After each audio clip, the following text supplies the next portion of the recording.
beautiful Dubuque, Iowa. We have got a doozy of a matchup today. The top overall seed, Stevens Institute of Technology Ducks, taking on the challengers from out west, California Lutheran. You see it on your screen there. Two titans of the sport this year. Stevens at 33-1, California Lutheran at 24-5. Both these teams had a tough path to get here. Let's see how they did it. Stevens, host of the Hoboken Regional, with a 3-1 win over Juniata in the NCAA quarterfinals. And Cal Lutheran winning the Dubuque Regional in a 5-set thriller over Loras College. I am joined here today with North Central setter, All-American Tyler Donovan. Tyler, you were here for those matches last weekend. You had a chance to see this Cal Lutheran squad in person taking down Loras. You also saw them in person on the other side of the net. What are some major players and keys that we can expect from the Kingsmen tonight? You know, Rob, first off, I'm excited to be here, right? It's Division III volleyball. What more could I ask for? It's setter Taylor Marks. He's one of the most dynamic setters in Division III men's volleyball. We were talking about that earlier. And is their opposite Michael Stahl. Those are the two that I'm most excited to watch ball tonight. And I can tell you firsthand that Tyler knows a lot about dynamic athletic setters because he was one himself competing in the national semifinals and the national championship last year.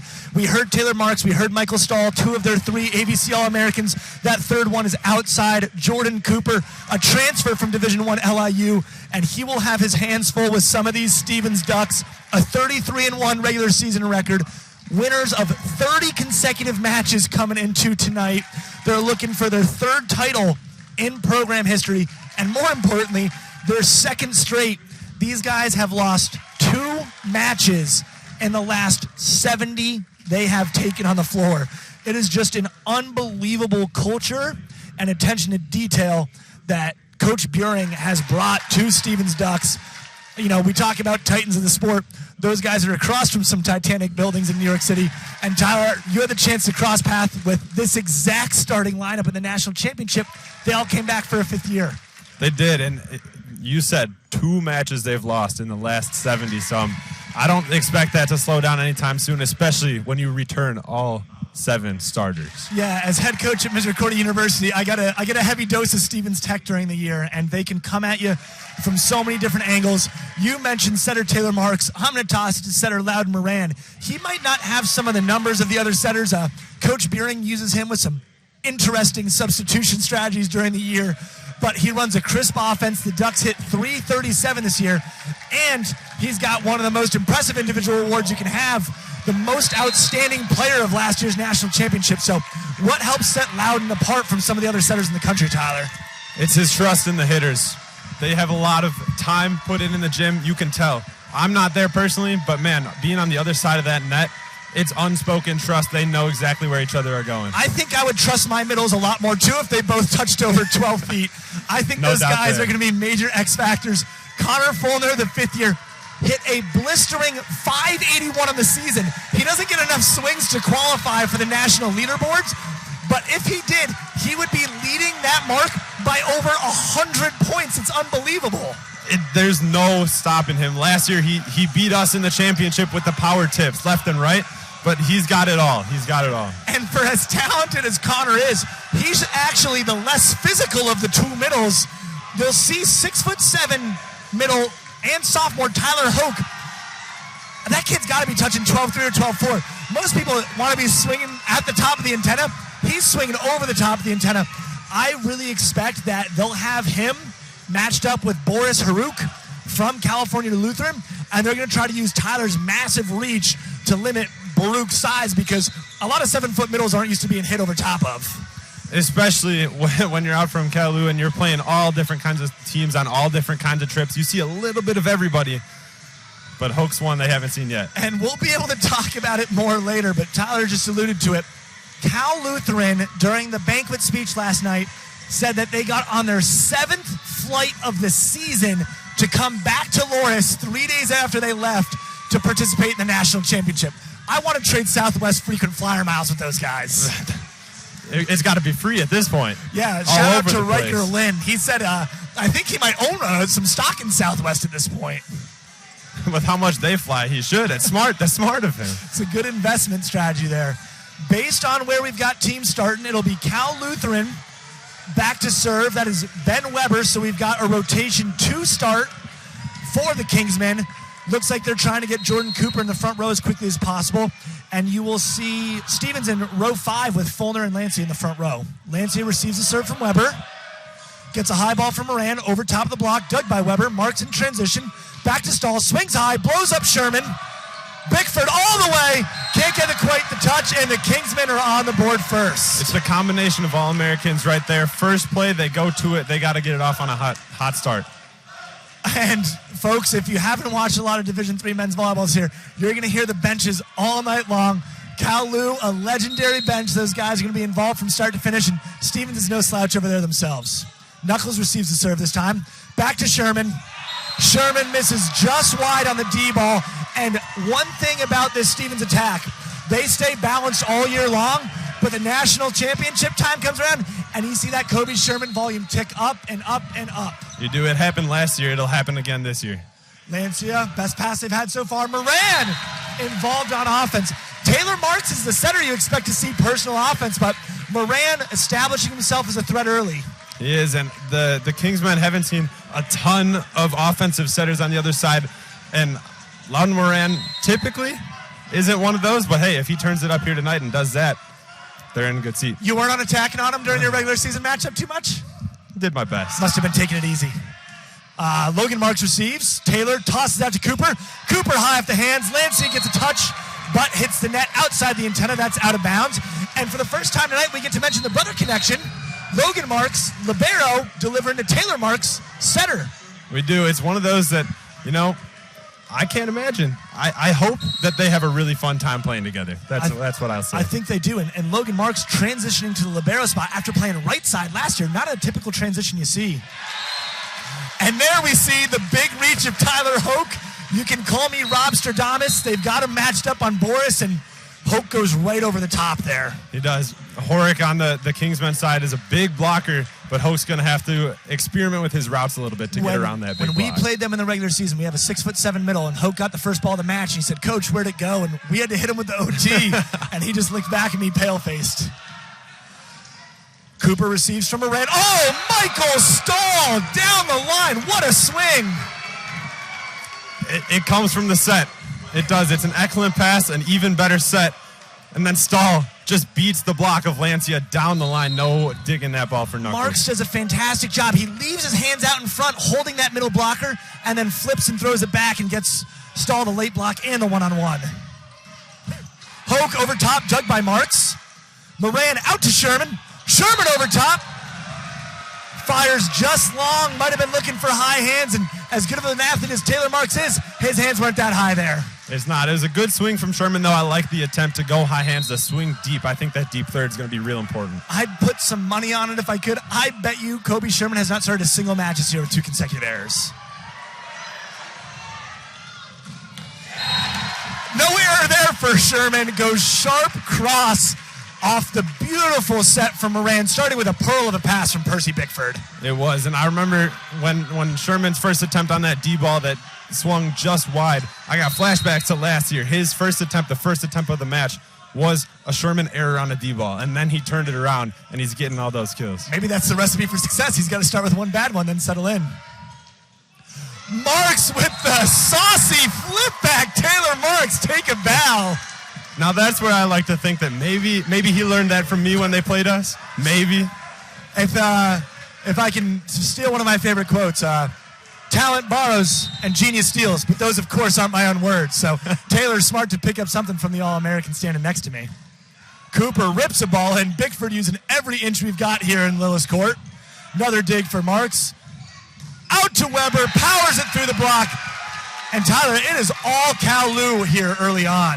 It is, and with Marks live, you saw Bickford jump as Marks is up, and I think that's going to be huge all night. Him with that first offensive attack sets the stage for the rest of the match. And as a setter and one who's got some good size next to me, how important is it to try and establish your offense early in the match, or are you saving a dump for a key side out maybe later on? It's a little bit of both, quite honestly. You throw one dump down early, make them think about you.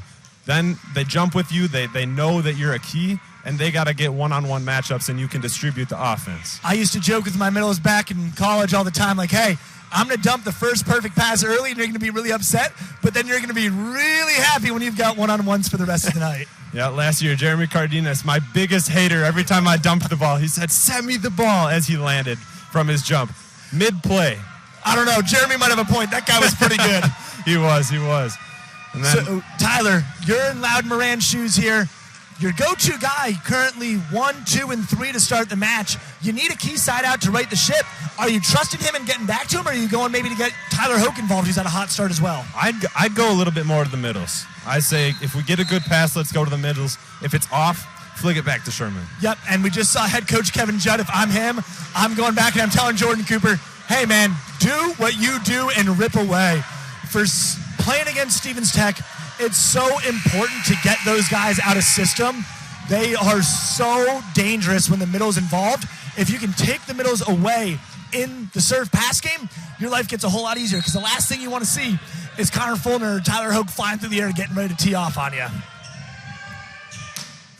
Cooper with an off-speed down the line on Bickford, throws him out. High ball to Sherman. Sherman bangs it high off the hands, and it's not a frequent matchup, but I'd say it's a little bit of a size mismatch when you've got Sherman matched up with Ben Weber there. It is, and it's one that I think Moran needs to look to exploit a little bit tonight. Every time that matchup is available to go to, he should go to it. Yeah, and now we have our first sub of the night. We've got Tyler Christensen, number 23 here for Stevens. Big jump server. He's battled all year to get healthy, but I can tell you firsthand he made an impact in the MAC championship match from the service line. And unfortunately for Tyler, I don't know if he's a size 12 or a size 13, but wouldn't matter. He had his whole foot in the court on that serve there. And it's unfortunate. Something I talk a lot about is serving subs are one of the hardest positions, because you're on the bench, you're engaged, but you're not actually out there. The muscles aren't warm as much as they could be. And then you got to go rip your game serve. As a longtime serving sub, what we always talked about, and we still talk about our athletes, is if everyone is smiling when you're on the court, when you leave the court, you did your job. Fulner dug out. Now he gets the block touch off the Weber roll shot. Back. D-ball tipped by Stahl. Knuckles picks it up.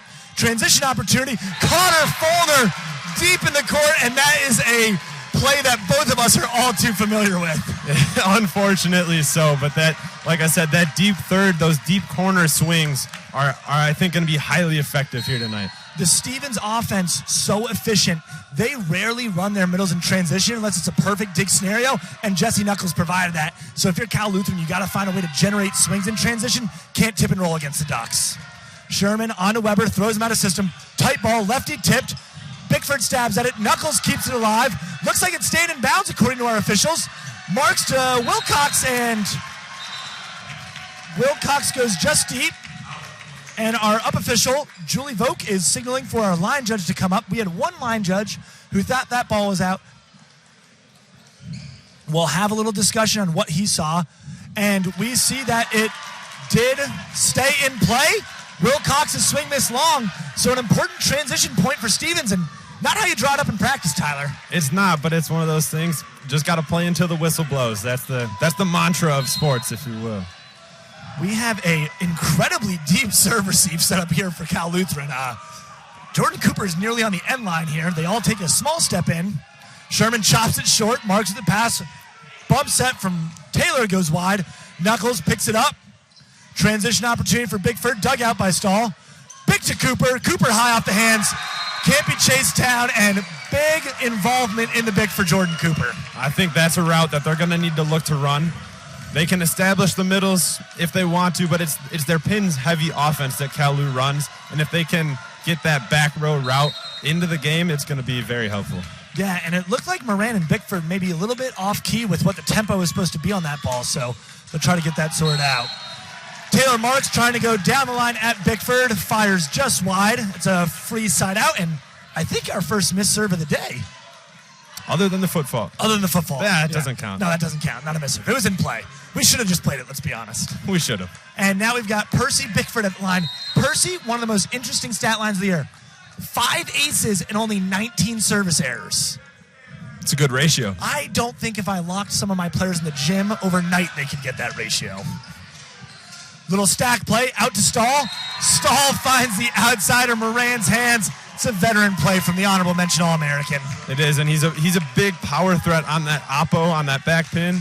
But when he gets to the outside, he really does have it all in the bag, and you saw it there with the tip just off Moran's outside hand. And he's got a really even-keeled demeanor. I've just been able to watch the team's practice over the last few days. CLU, the only team I haven't seen in person, loves Stahl's calm energy when he's out there competing. Good touch from Stahl on the Lancia swing, recycled. Bickford on the Bick, touch, and Fulner, just a little smirk. Probably the easiest kill he might get all weekend long. It is, and the middles from Stevens, they do a great job of being active at the net in those tight scramble plays. Yeah, and that's the difference of, we talk with middles, hey, you're not getting set, you want to be an active cover participant, and sometimes you get lucky enough, instead of having easy forearms, you just pick up a free kill like Connor did. Gator chomp from the Stevens bench for the Winter Park, Florida native. On to Cooper, out of system. Beautiful set from Stahl, tosses it across. Off speed, and man, Nathan Lancia in the exact right spot, just not there to make the dig on that ball. Yeah, sometimes things happen. You don't really have a reason for it, but good effort, though, on the chase down there from Bickford. Thought he might have it, but just a little too far. In our gym, we talk about defense with the 3Ps: poise, posture, position.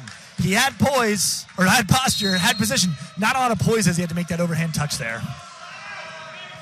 Serving sub in for CLU, Trent Rigney floats one in. Goes back to Hoke. Rigney with the dig. Big swing down the line from Stahl.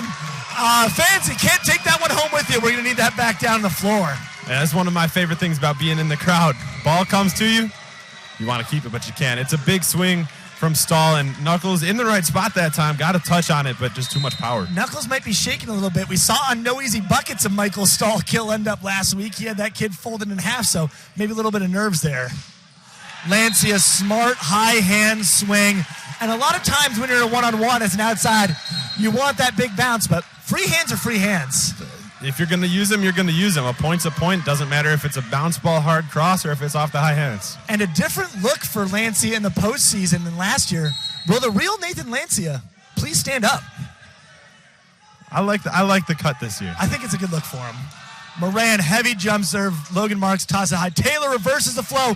Tip short. Knuckles grabs it. Thrown in the air by Lancia. Moran dumps it over. Weber picks up the free ball. Marks out to Cooper. One-on-one. Kobe Sherman. The massive grab. The All-Americans battling at the pins. Sherman didn't even give Cooper a chance to swing at that ball. His hands are so far over that net. And speaking of hands reaching far, Jesse Knuckles at full extension, moving like a hedgehog with red hair, able to pick that ball up. Man, what an unbelievable dig from Jesse on that one. Moran chops cross court, out of system again. Cooper gets the high ball. Moran digs down the line. Sherman with an unconventional bump set. Off speed picked up by Marks. Other Marks tips in the set. Swing by Stahl, dug by Bickford. Moran backside to Sherman. Short tip. Marks picks it up. Oh, a sliding set. Big kill, Michael Stahl. Headphone warning for our folks at home.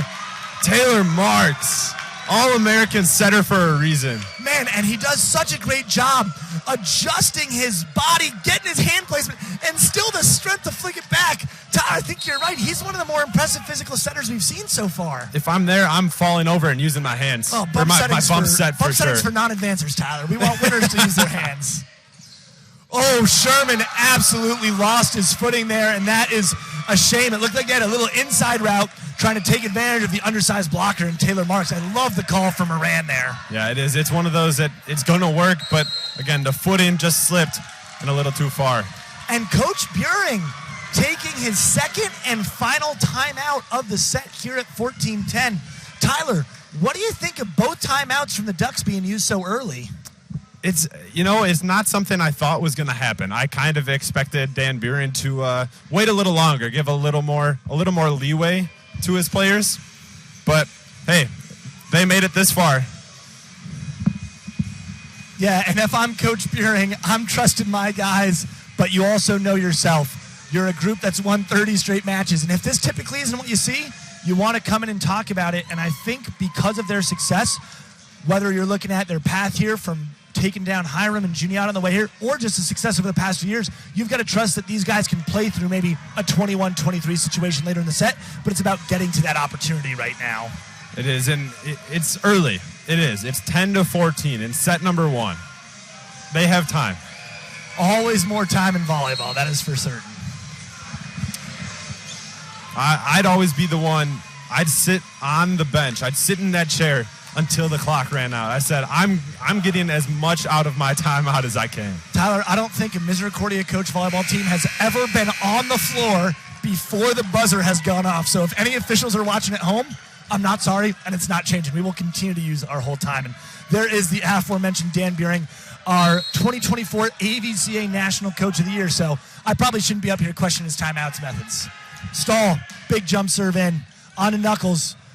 Mid pass, out to Sherman. Sherman reaches high over top. Great pickup from Cooper. The set to the libero, that's a little bit different. Bickford picks up the free ball.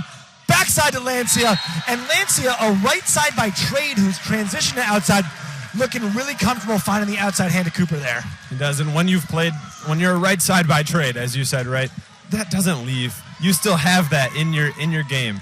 And he's been able to do it on the outside, so he gets the chance on the back pin and he converts. Yeah, and I think that's actually why they have him lined up as the 0-1, is to give him that comfortable rotation out there. Float serve on to Cooper, handled well. The back one. Oh, what a dig from Lancia. Moran with an awkward set, and Cooper just takes care of it. And Stevens loves to keep things simple in transition. But with that angle, do you maybe see, hey, can I make the big push out to the opposite pin? Personally, it's a really tough situation because he's turned around, but he's standing right where he would want to be setting Sherman. So if I'm doing anything, I'm putting as much effort to the outside as I can. Yep. Cooper chops it on to Knuckles. Great pass. Backside to Sherman. Sherman, I'm not sure if it went over or inside the block, but it left Michael Stahl without a chance. And once again, we talked, or I shouldn't say we, you weren't there with me. Scott Reslow and I talked so much last weekend at the Boston Regional about taking advantage of matchups. And I can tell you right now, from the way Stevens is operating, this Sherman versus Weber matchup, they might only have it for one rotation. They're trying to take advantage of it at every turn. Every rotation, that's what you got to do. You find that mismatch and you exploit it. Christensen back in the match. Great rip. Picked up well by Marks. Outside ball to Weber. And that is double mismatch. He's already worried about Sherman's size. And now we just added the country's best middle, Connor Fulner, into the fold. A massive block. And there's really nothing you can do about that if you're Ben Weber. Last week we saw him go with a two-handed set attempt a couple times, worked. So maybe work that in. But when the block's that big from the Ducks. And it's not just big, it's so technical. You can aim for outside hands, but you got to hope they made a mistake. And Christensen misses his serve, but great job for him getting his first one in. And even though he had the foot fault, absolutely no hesitation from them going back there to rip it again. That's all you can ask for. You miss one, so what? You're on to the next one. He rips it, gets it in, and he's able to go back for a second time. The pride of Shenandoah High School. Great program out of New York. Guys like Brennan Spolnick, Jack Normand, and some other alums. So really good success with the program up there. Fulner reaches high, sneaks it through, and Connor Fulner, they haven't all been pretty, but he's been efficient early on, which is his method. It is. He goes up, looks like he's going to get a big swing, hit that ball as hard as he can, and the last second just touches it, barely, and it throws off the block. Miss-hit score, Tyler. They do. Sherman back at the line. Zone 1 finds Logan Marks. Taylor, D-ball back to Stahl, and I'm not sure if there's a stack block situation from Stevens, but it seems like Michael Stahl has got a lot of line to swing at right now. I think that's a testament to Taylor Marks and how he flicks that ball all the way through the pin to give Stahl the chance. He gives him that opportunity to swing line if he needs it. I'd keep giving him opportunities. He started this match 6-0-9 here early on. Big rip from Marks. Bickford picks it up. Squeeze to Fulner. Dug by Taylor Marks. Bump set. Back out to Stahl. Over top. Lancia throws it high. Moran at the back line. Tosses it up inside to Bickford. And Percy Bickford. If you were on Volley Talk today, there was a lot of Percy Bickford conversation. And maybe that's why. A great high swing on a really tough out-of-system ball. It was. He went up. He ripped at it. Maybe it was a little bit of a mishit, but we just said mishit score, and he found the back corner. Especially mishits deep. Mishits always kill. And I love that corner. I call it Bowman's corner. Former All-American middle from Messiah, Nate Bowman. I swear 95% of his kills landed in the back 6 inches of the court. The point's a point. Bickford with the float serve. Mark slides over, picks it up. Swing down the line from Stahl. Chased down by Moran into the cameraman. Sherman, tough angle free ball, finds it. Weber keeps it alive. Out to Stahl. Second one. Knuckles throws it high. Bickford with the set. High off the hands of Lancia. Up from Marks. Other Marks with a short free ball. Moran back out to Lancia. Sharp angle kill. What a rally, Tyler. This is the volleyball that we came to see. That's all I can say. And Coach Buehring showing that early timeout effective. We're down to a 1-point deficit. Lancia, great job switching up his shots. There's a little discussion about the quality of hands, and even though the women's rule has changed for next fall, we still do have double contacts in the men's game, but it looks like Julie Vogt, our excellent up official, is going to let the boys play tonight. I'm okay with that. Play through the whistles. As long as you get consistency, that's great. But if they call a double later on, and I were Coach Judd, I'd be upset. Folder into the block, recycle, cover touch, back out to Lancia. Lancia misses everything on that one. He's looking for a touch, but if you're inside the arena, you know there wasn't a touch on that one. He might be the only one that's looking. Good block move from Ben Weber, but he's not up as high as Lancia hit that ball. No, I think he was looking for Jared Poinkowski's hands on that one, knowing that he's up there at about 11-10, so just missed long there, and that sends Ben Weber back. Weber onto Lancia, brings Moran over, gets it back. High off the hands. Oh, Marks thought Weber was going. Weber thought Marks was going.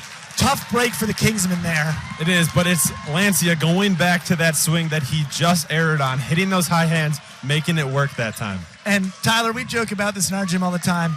Do you accuse your outsides of passing set-me balls? All the time. Oh, I think that was a set-me ball from Lancia. He wanted another one back. I think it could have been a perfect pass, but he wanted that opportunity. The Gator Chomp is back. The pride of Winter Park, Florida, Connor Fulner. Fulner, flat jump serve onto Cooper. Back to Stahl, dug by Sherman, tossed up. Moran, high ball inside, off speed to the line. Rotated Logan Marks, grabs it. Cooper with a transition lefty throw. Picked up and sent over. Marks again. Back out to Stahl, short tip. Tyler Hoke showing off the platform skills. Picks up Lancia, deep angle, and man, another fantastic rally here. It's in that play specifically, Tyler Hoke making his block move on the middle on Wilcox, and then being able to land, turn, and dig that ball off the tip. You know what? I'm not sure if he even made the move. He's got to have about an 11-foot wingspan. I think he just stuck his platform. I was like, I hope I reach it. That counts as a move. Counts as a move in my book. That comes from those days back in Mechanicsburg High School, training with Coach Cap. Just, hey, if you can't get there, at least stick your arms out. Weber thrown out of system by the Fulner serve. High ball to Cooper, tipped high off the block. Moran keeps it alive. Bickford steps in. Another one for Lancia. Down the line, and there aren't a lot of balls that Taylor Marks can't dig. That was one of them from Lancia there. Lancia all over this match in the last few points. He's leaving his mark as best he can. Certainly is. He is willing to die out there on the floor, just like that hair that, not a natural blonde, Nathan Lancia. Again, I like it. I think the cut looks good. I want to give some credit to Connor Fulner from the service line. Coach Buehring talks all the time. It's great to have the block. It's great to have the attacking numbers, but finds that his service pressure is such a difference. One of the reasons those guys are national champions last year, every one of them, they might not be the biggest arms from the service line, but their location and their consistency creates a lot of pressure for service teams to deal with. And that's one thing that a lot of teams don't have from the service line is constant consistency. Not only consistency sometimes, but being consistent throughout the whole season and being able to keep that pressure on. Yeah, and as we have a chance to look at the box scores, the attacking numbers have completely flipped since the last time out. When it was 14-10 Cal-Lu was hitting 421, Stevens only 263. In the last 20 points or so, as we've seen that scoreboard flip, Cal-Lu down to 290, and we're seeing Stevens up to 364. And it's not even errors from Cal-Lu, but Stevens is starting to defend those Michael Stahl attacks. They are defending really well, and if I'm the Kingsmen here, I'm looking to get my middles involved just a little bit more. You see Wilcox, 2 attempts, and Horick only 1. Yeah. So I know that the Stevens middles, they're big, they have disciplined blocks, but that you can't just abandon your middle. Even if you don't expect them to score, you got to plant the seed in the mind of, hey, we're going to utilize this attacking range and make sure that you have to commit someone and try to get her pins a little bit more free. If I'm Michael Stahl, I've been scoring a lot down the line now. I'm testing the cross court. Maybe I go a little thumb down action, try to find that 5-6 seam, see where the Stevens center back is reading. Fulner, another tough serve into Weber, out by the antenna. Marks goes straight up. Oh, and the Lancia Hoke block puts Michael Stahl with his first error of the night. Again, a big, disciplined block, hands over the net. You're not going to be able to tool that if you're Stahl. You really just got to roll that one over the block or try to find, deep area one, because Lancia and Hoke, They weren't letting that ball by him. And Lancia, not the first guy that comes to your mind with the Stevens roster, but they're showcasing their balance here.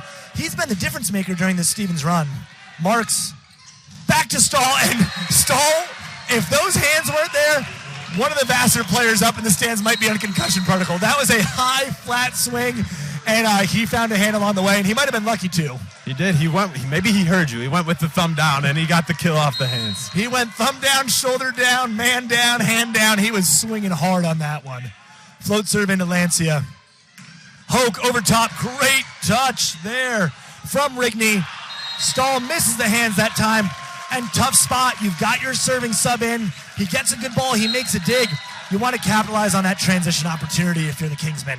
You do, but I don't hate that swing. I think that's a real good swing because he has gone thumb down and everything down the last few swings. And that one he tried to find the deep corner. So now they got to think a little bit more if you're the Stevens block. Moran back at the service line. There's a big gap between Marks and Weber there. But we're on to Cooper. Tight pass. Oh, Marks fakes him out, but it's kept alive somehow. Stahl over top. No doubt about that one. Found the court. And Michael Stahl, you can get him once, but you're not going to get him twice. Great line swing. It is over and over again. It's that line swing from the All-American honorable mention that's getting these points for the Kingsmen. Yeah, he's approaching 20 swings, a heavy workload early. Clearly a point they wanted to take advantage of. Stahl on to Lancia. Lancia with a great pass. Gets it back. And Nathan Lancia, you are the man of the hour right now. And he is telling his teammates, hey, we've only got 3 more, and I'm willing to go score them right now. Looking real comfortable on that back pin, like you said earlier. And now he's back to the line to do everything he can. Lancia developed so much during his time at Stevens. Last year, using a front row, back row situation. Injury to Phil Bones kept him out for most of the year, so Lancia's got some really valuable back row reps. Cooper, high, misses the hands, goes long in it, and we have had a complete reversal. Coach Buehring showing why he was the 2024 National Coach of the Year. They have been on a 13-6 run since that timeout that we questioned. Well, I'll say you questioned. No, I'm kidding. It was, and I think it's something in that huddle. I want to know. I want to be there, right? Because I know, like, the typical ideas of, oh, you're on a streak where the other team's gotten 5-6 points in a row, and you're trying to get out of that break. But each team is different, and each coach goes about that in such a different way. I want to know how Coach Buehring does it. They definitely talk a lot about breathing. I've seen it in their practice sessions. I've seen it throughout their season. They talk about being present in the moment and executing the moment. And I think maybe early on, they were just looking a little bit ahead, a little bit behind rather than being present. Now, if you're Taylor Marks, your go-to guy, Michael Stahl, just rotated to the back row. You're in row 4 here. You've got Cooper and Boris stacked. What are you thinking about offensively to try to open up a seam for one of your guys to attack through? Be selfish. Turn and swing. That's what I got to say. If it's a good pass, I want Taylor Marks to turn and swing on this ball. He's only done it. Has he done it once? I don't think he has, right? We saw the saucy right. Tyler Donovan inspired drop off, but I want him to turn and swing. The tough thing here is Taylor's gonna have to transition all the way across the net, gather his feet, and come back in. So if he's able to turn and swing on this ball, I'll be really impressed. But yeah, I think the idea of keeping your own offense in the loop is strong. I think he could do it. I think he could do it. Even a tight pass on the far side, he doesn't even have to turn fully. Lancia, float serve onto Cooper, quick pass. Boris gets it back, keeps it alive, but it did bounce off his shoulder and into his hand. Great call from our down official, Young Park there, all over the double contact. And you talk about getting the middles involved, much easier said than done when Tyler Hoke's standing across the net. It is, and getting the middles involved is something I would look to do when Taylor Marks is in the back row, when you have all 3 options. Yeah, and the leading blocking team in the country, the Stevens Ducks, showing my 4th block here in the first set. Marks tries to go with the pineapple dump, just catches the net, and Stevens closes out set 1, 25-20. What a turnaround for the Ducks here in this first set. Down 14-10. I like to say volleyball's a game of runs, and the Ducks proved it.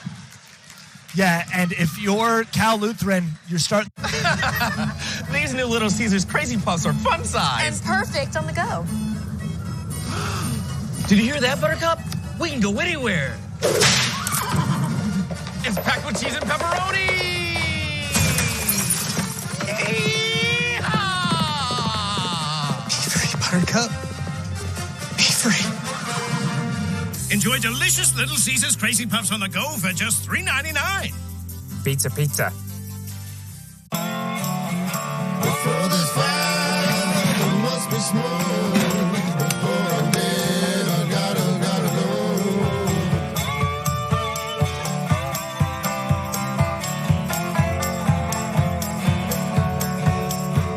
Before this fire, must be smoke.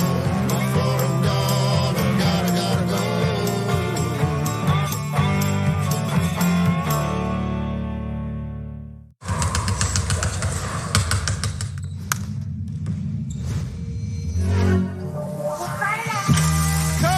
Not on me. Cash out. Easy money. The bank open on Sundays. I tell them I'm coming, they're going to open up. Okay. Hey! Give me that. It's too easy, bro.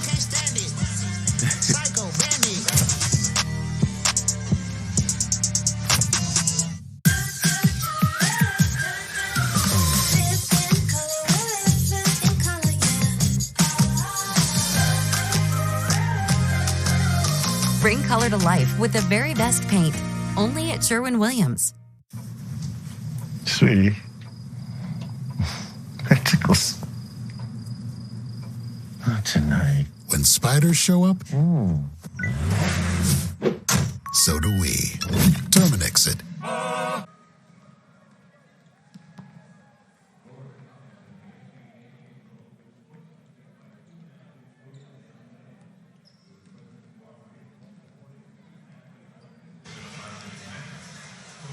Folks, we are back with you live here at Lillis Court inside the Athletic Wellness Center at Loras College in beautiful Dubuque, Iowa.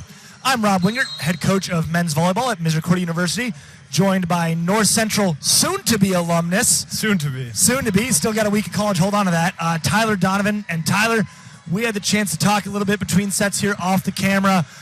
What are some major standouts looking at the first set stats? Well, we'll just go right to it. Nathan Lancia, 7-1-13 towards the end of that set, and he really just put his mark all over. It's on the outside, on the back pin with some defense everywhere. Yeah, he was all over the floor, going round the outside, maybe you'd say, on some of those kills, finding the outside of the block.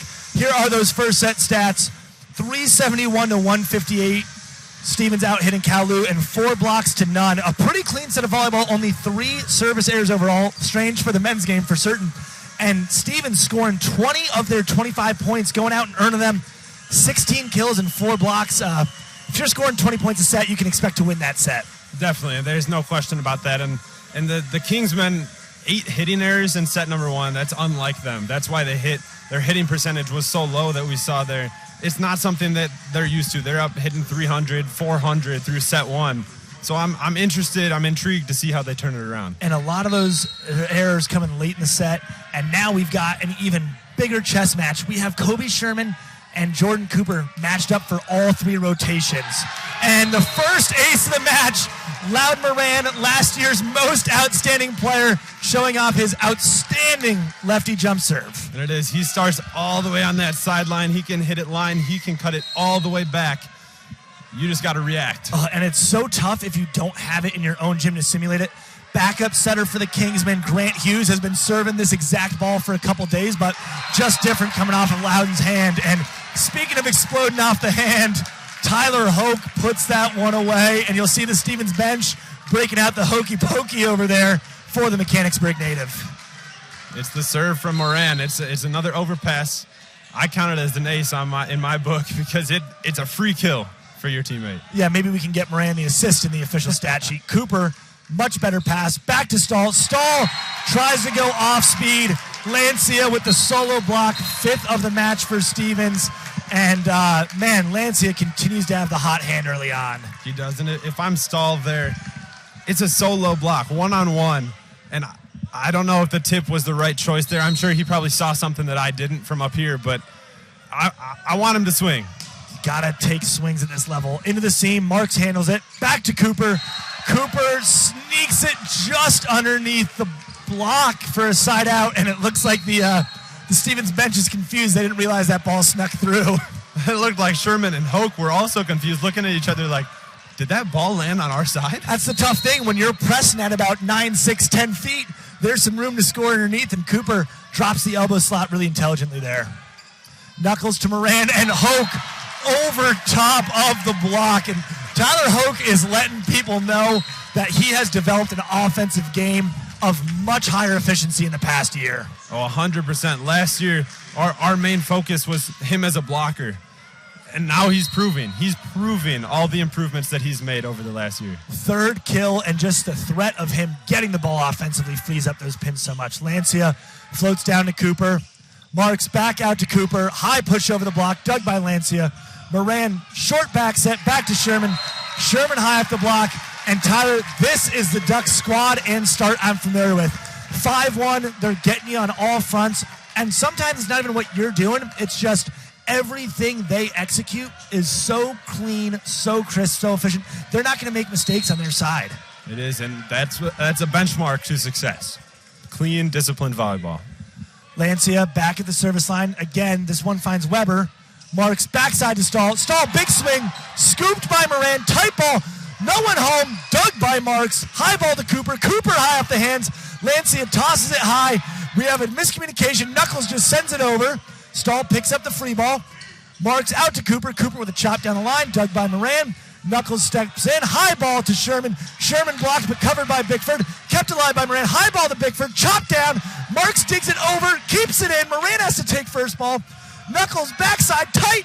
Shoved in the block, and great handwork from Michael Stahl, the Kingsman. At that point in the rally, it's very, very easy to have an undisciplined block. And so it was a beautiful setup, a beautiful move by Stahl, keeping those hands pressed over back into 6 to block that attack. And that swing works in your conference tournament. It works in the quarterfinals. By the Final Four, everyone's so locked in. Everyone's so technical. Can't find freebies. Lancia with a pearl of a pass. Hoke back one, and Tyler Hoke, if you're a middle and I see you get 3 kills in your 3 rotations, there's not much more you can do. There's not, and we saw Lancia step up in set 1. Hoke's stepped up so far early in set 2. And that's just going to free things up. Sherman, they were defending him really well early on, but if they're forced to go one-on-one with him at the pin, it's going to be a tall task.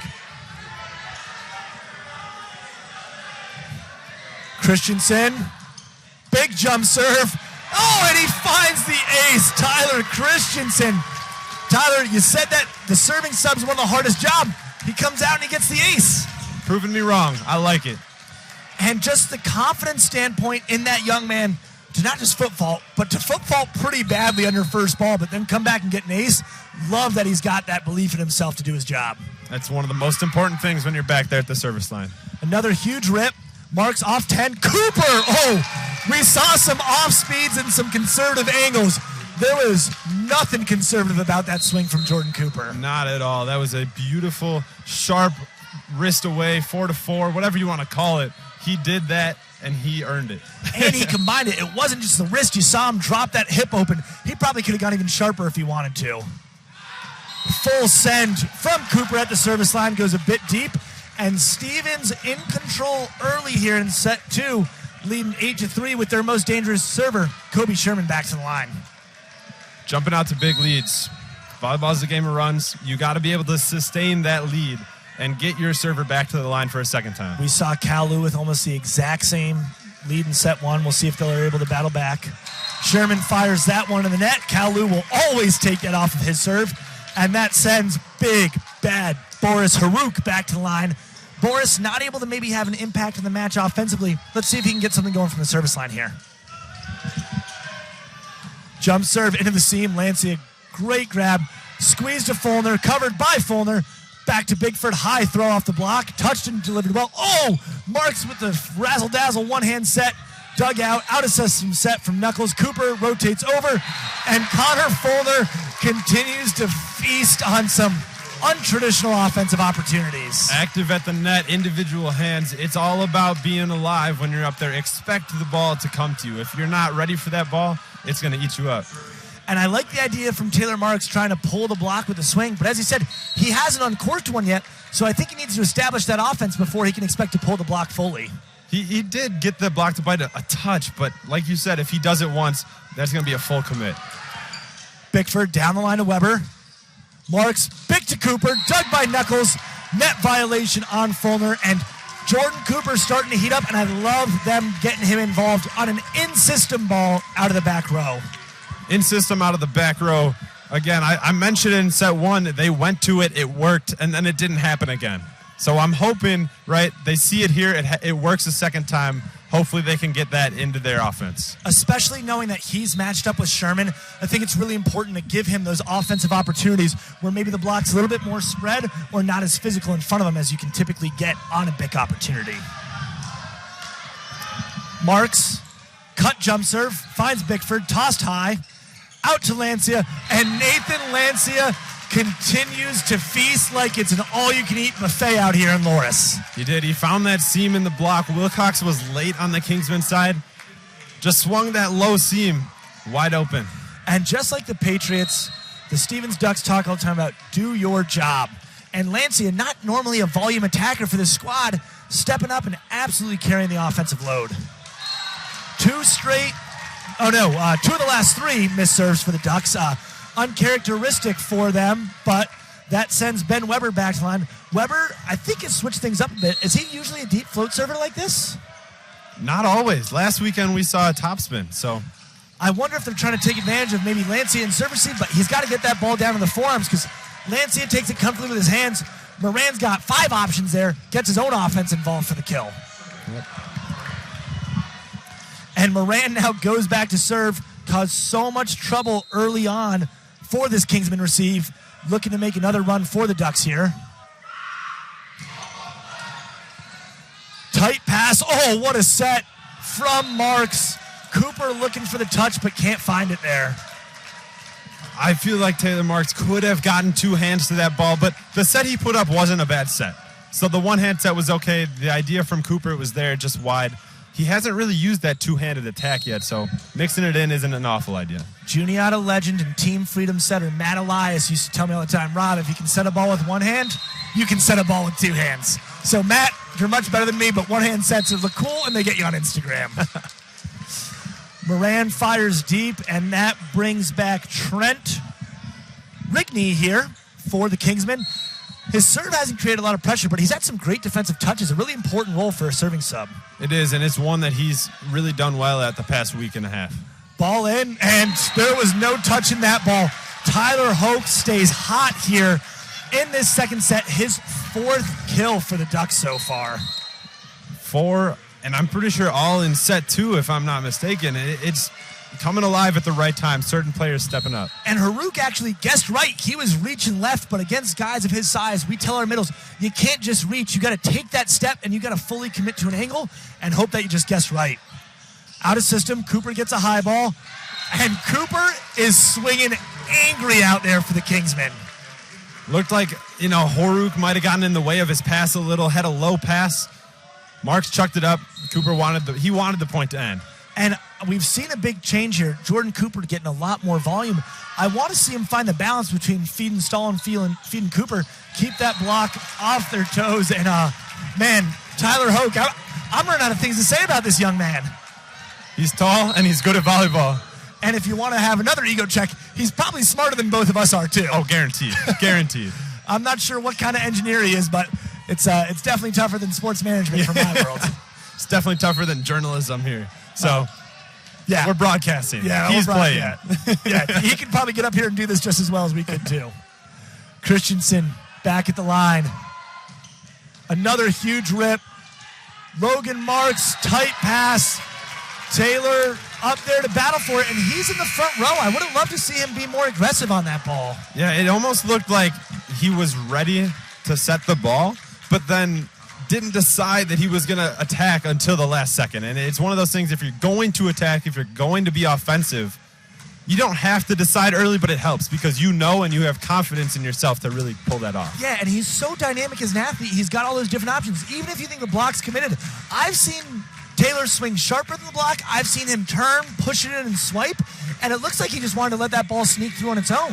Well, we did see in set number 1 that overpass that he fake set, and then the ball dropped. That's something I've always wanted to happen, and be in that situation to get the point. Maybe he was trying to let that happen again. I don't know. Yeah, that's a trick I'd say for when I'm in the back row.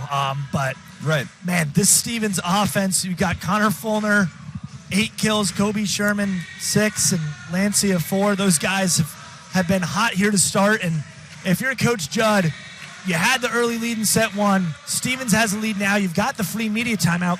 What are you communicating to your team? I think the offense needs to be spread out just a little bit more. You see Michael Stahl's got 20 attempts, Cooper with 17. The next closest is Weber at 5. Yeah, and here in this second set, specifically, we've got Cooper with 8 swings and Stahl with only 2. So rather than having one guy be the primary for one set and one guy be the primary for the other, let's get them both even and see if we can keep that Stevens block a little bit more balanced. And Stevens getting a little warning. Exactly what he said, taking too long in the timeout. Julie Boca, she's got dinner resis after this. She's not waiting for this Ducks coming out of that timeout. Yeah, it's one of our flaws, too, if you want to call it that. Always using that full timeout. Christensen, a huge rip from Tyler Christensen. And Coach Buehring with a big smile. Assistant Dan Perun off the bench. And there is no better feeling as a serving sub than ripping that ace. And we saw Nathan Lancia there licking the fingers, licking the chops. Nothing better than that serve. That serve was finger licking good, and maybe he'll get rewarded with a nice dinner bucket after the match. Another huge rip.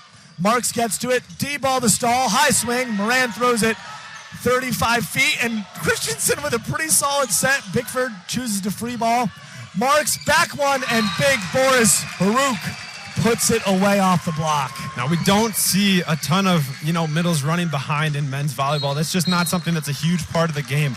But Horuk is really good at not running a full slide, but cutting it off, running that hook, one ball, backwards one, whatever you want to call it, cutting it off and be able to beat the block. Yeah, and it helps keep that D-ball an option as well. So that outside has to make a decision. Am I going to go all the way out to Stahl, or am I going to sit here with the middle? And unless you've got perfect work, you're going to be too late on either. Cooper follows up the side out with a missed serve, and that sends Sherman back to the line. Missed his last one, but when you've got a 17-9 lead, he is going to be absolutely ripping the cover off this beautiful molten Philistec ball. One of the proud sponsors of the NCAA Men's Volleyball Championship. Marks throws it high. Taylor gets his hands to it. High chop from Weber. Lancia with the dig. C-ball and a little tempo on that back row set to Sherman. Not something I'm used to from the Ducks. I like giving him the time to go get it. It was maybe trying to beat the block, maybe trying to switch it up a little. I like the idea, but when he's that lethal from the back row, just let him go climb the ladder. And he's so physical. If the block is there, I trust him to figure out how to use it intelligently. And a second straight missed serve from the Kingsmen, and it's a tough spot because you want to get balls in to make the comeback, but against Stevens, you can't just serve in to serve in, or you're going to get run on all night in terms of that dynamic offense. That's the tough balance that you have to find, serving hard and serving in. CLU just needs to, I don't know, find it a little more. It's tough. It's difficult. Adjust those dials and hopefully not get yourself into an 8-point deficit. Right. But Bickford back at the line now. Float serves dead on. Cooper, great pass with the forearms. Marks one hand. Wilcox high off the block of Fulner. Out to Lancia. Lancia high off the hands. Dug from Marks.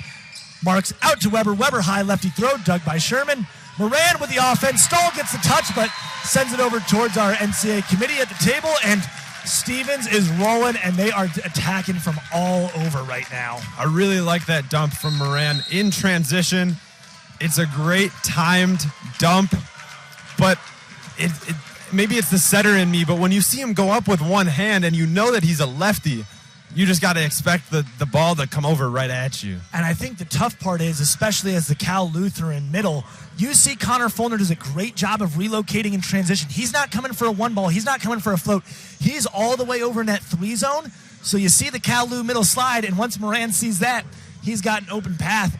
And if Weber slides next time and says, hey, I'm going to jump with him, then all of a sudden we've got Kobe Sherman coming with no one in front of him. And Sherman's march is a dangerous thing without a block in front of it. Seems like that's the statute for all of this Stevens offense. If there's one block, that's not good enough. You got to have a solid, at least 1.5, a solid double, really, if you want to slow down their offense. And while everything is going right for the Ducks right now, the Kingsmen are reeling a little bit, and you're not going to probably come back and win this set. The deficit's a little bit too big.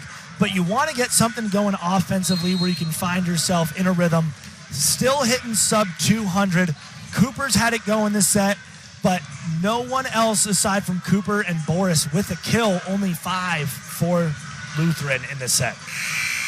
And it's one of those things, it's tough when you're down because you want to go to your go-to offense, but the Stevens block, they know what your go-to offense is. So then you try to mix it up, and mixing it up doesn't always work because you haven't gone to it in half a set.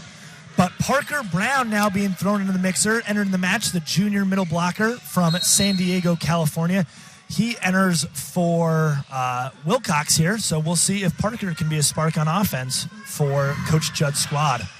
Float serve onto Cooper, out of system. Marks throws it high. Stahl, high off the block, Alancia, and Taylor Marks with the back set reverse to the D-ball. Not a traditional ball you work on in practice. Not at all. A beautiful set from Marks there.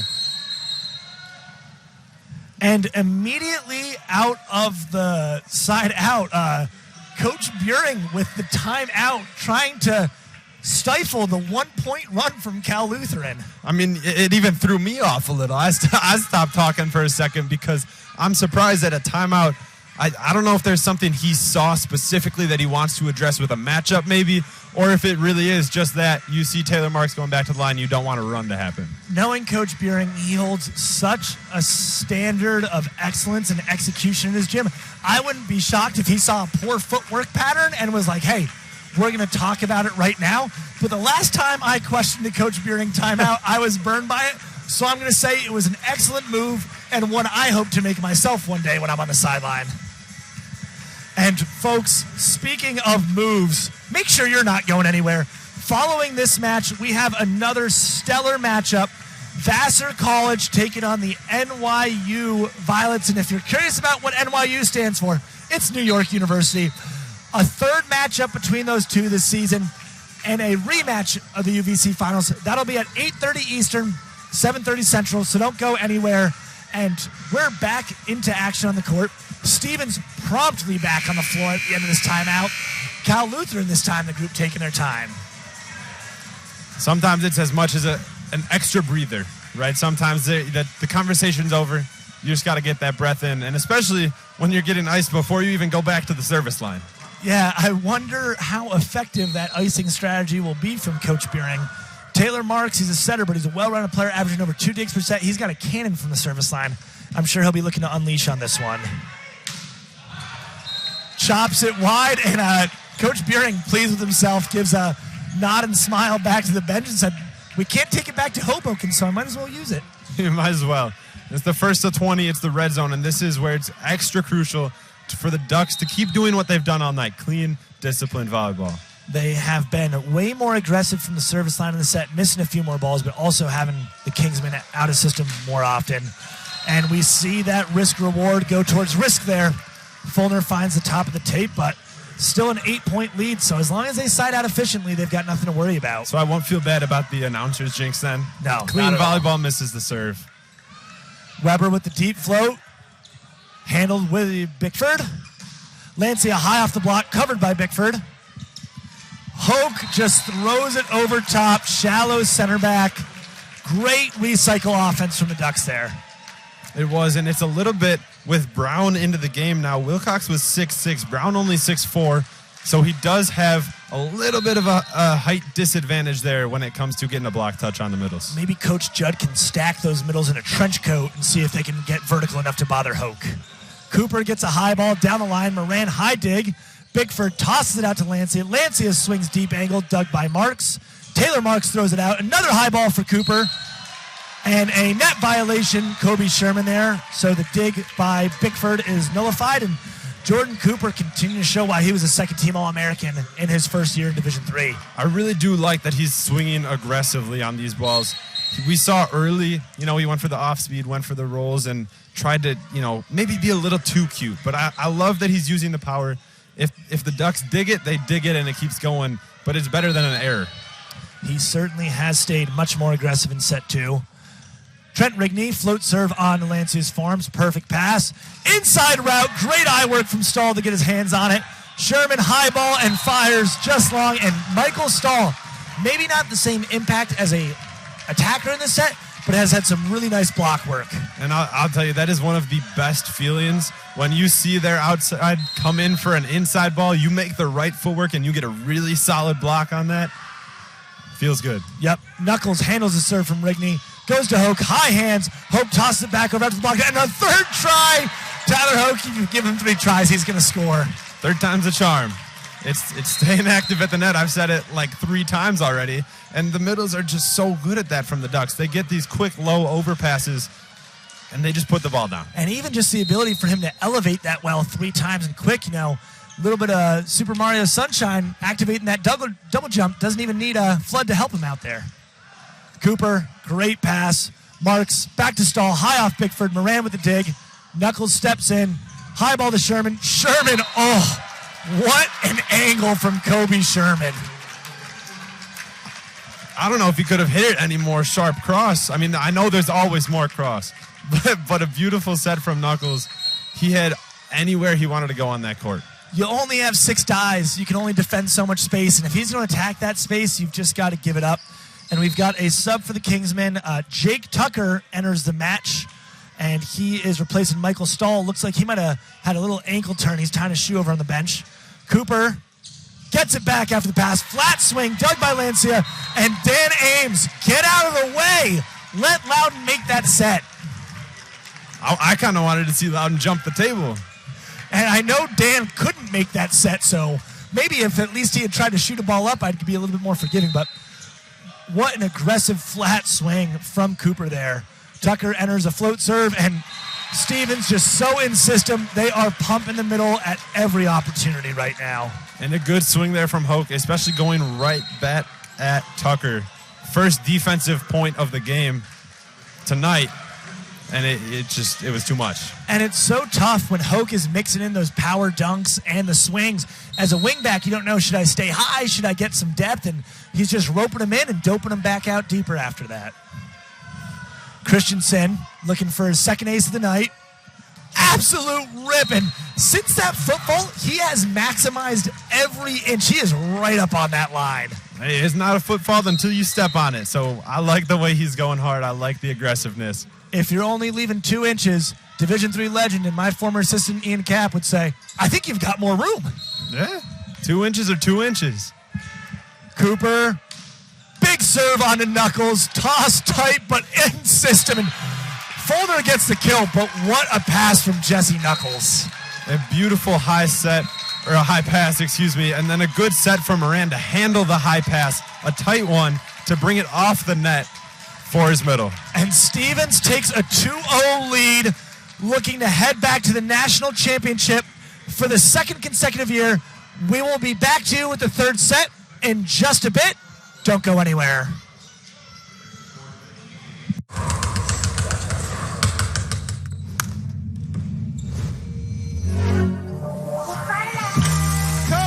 Not on me. Cash out. Easy money. The bank open on Sundays. I tell them I'm coming, they're gonna open up. Okay. Hey! Give me that. It's too easy, bro.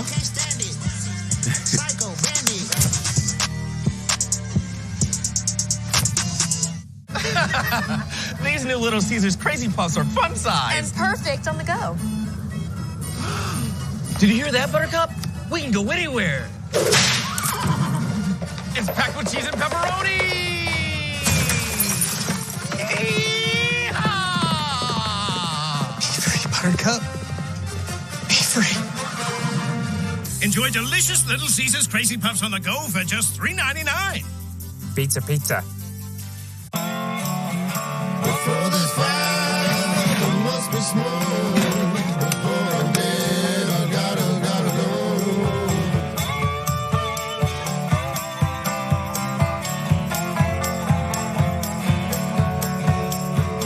Before this fire, there must be smoke. Before I'm gone, I gotta go.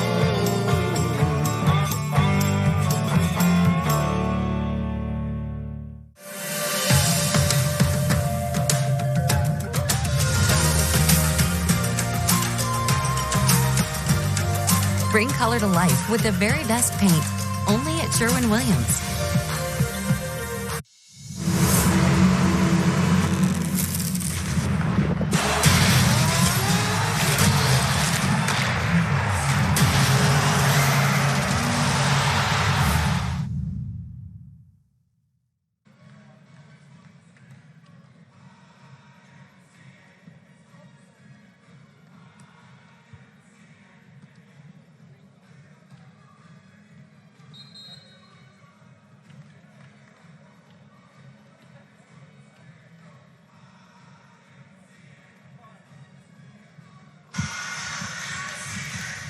Ladies and gentlemen, welcome back to the 2024 Division III Men's Volleyball National Semifinals here on the campus of Lawrence College, hosted in beautiful Dubuque, Iowa.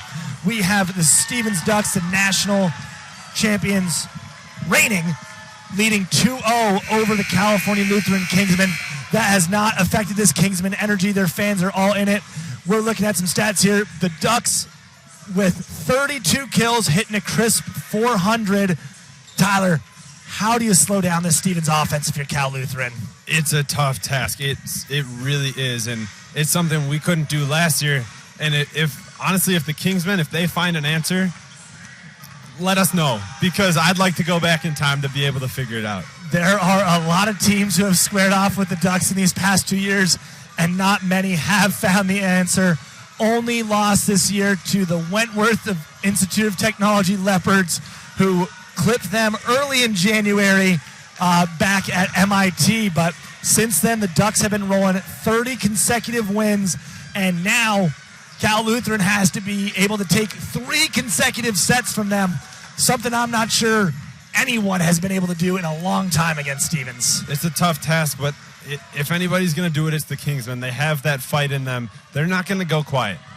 And we've got a lineup adjustment. Coach Judd changing up for the first time. Michael Stahl, our first server, and this gets Jordan Cooper off of Kobe Sherman on the matchup.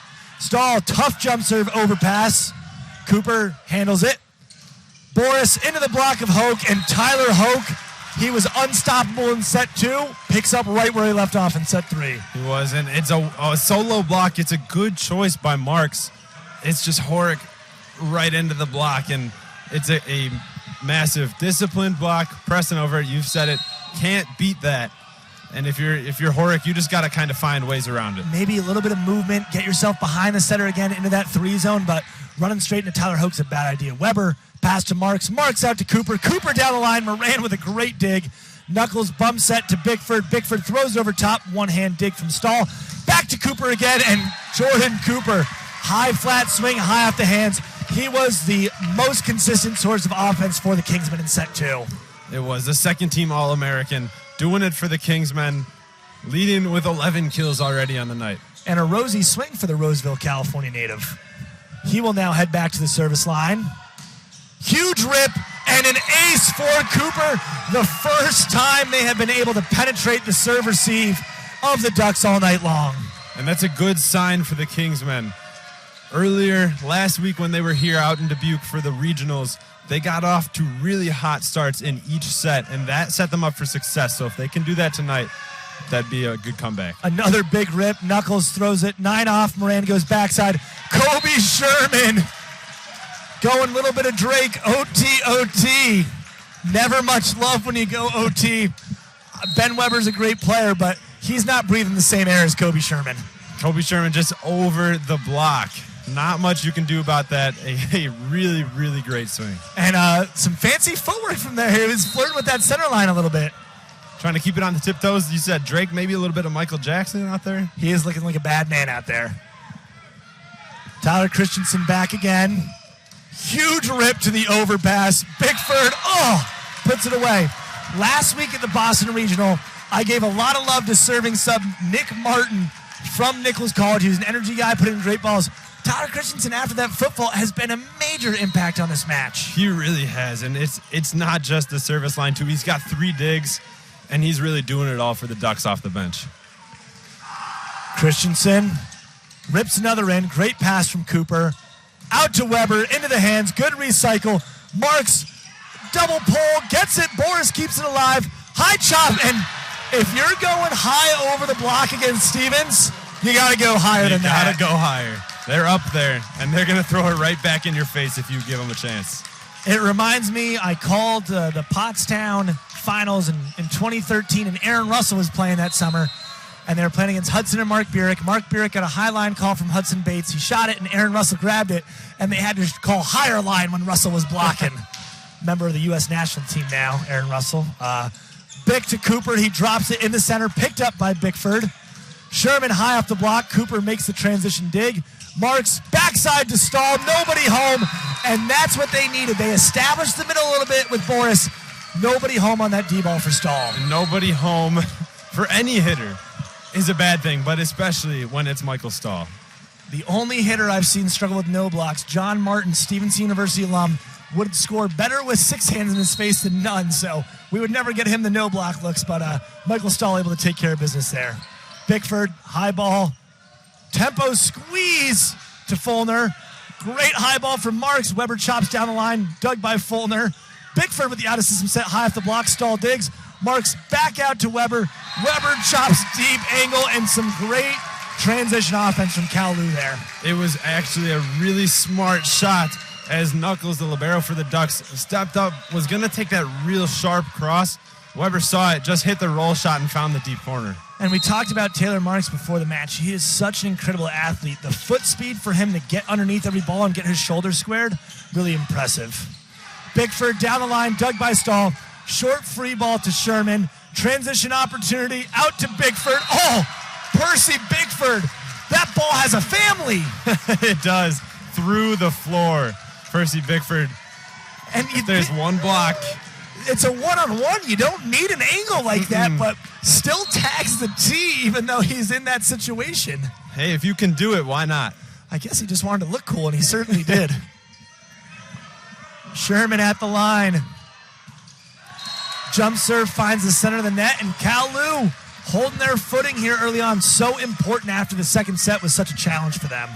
It is, and it's something that you just have to do. If you are down 2-0 and you start that third set flat, game's all but over. Marks now back at the line, another great server for this Kingsman squad. Huge rip onto Bickford, perfect pass. Fulner. I know we had the solar eclipse earlier this year, but an even more rare event, a Connor Fulner error. First one of the night, first one in a long time for Fulner. Went for the power tip. Usually is very, very efficient with those, but just found the middle of the net. Yeah, I just think the set was a little bit further off than he expected there. Marks off speed, Knuckles, Pearl, and Connor Fulner says it ain't happening twice. And I know I'm not coaching in the Final Four, but I'd keep a block in front of Connor Fulner. Probably a smart idea. Probably a smart idea. He's going behind, and you give him an open net. That's what he's going to do. I'm going to give Fulner some credit. He does a great job with his route, taking that step towards the front of the setter, selling them on the front side, and he didn't have Boris fooled, but he got the outside in the air, and that was enough to make sure Boris couldn't make a move. Bickford floats in, Marks with his hands, and for the first time tonight, we have got Parker Brown on the scoreboard. We thought they might have brought him in for the offensive balance, and great job taking care of his first opportunity. It is. He put it away.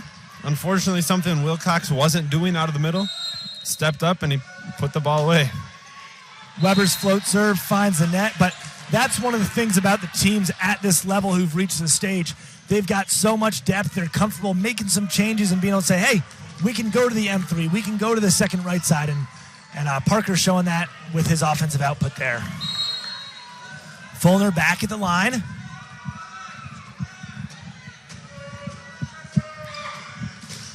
Jump serve high into the seam. Marks chases it down. D-ball set to Stahl. Bickford throws it high. Sherman getting towards the Stevens faithful. Lancia has to free ball short.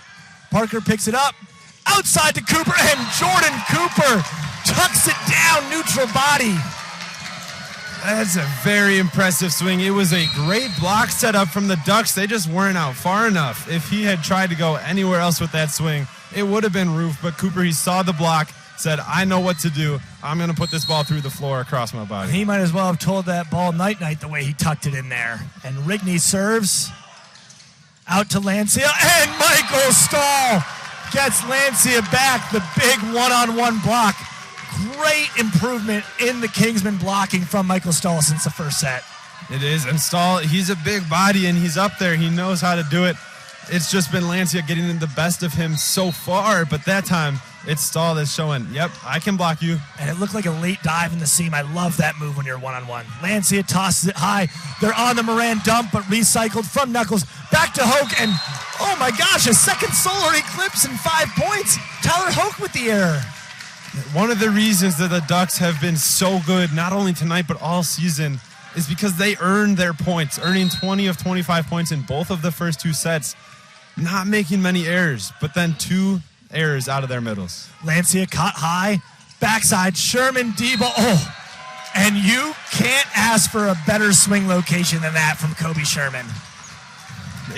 Back inch, maybe? Back 2 inches? I don't think he could have put that ball any more on the line than he did. We had to square off with the Ducks twice this year, Tyler. And in our scout, we said they only run the D-ball if they're out of system and serve receive.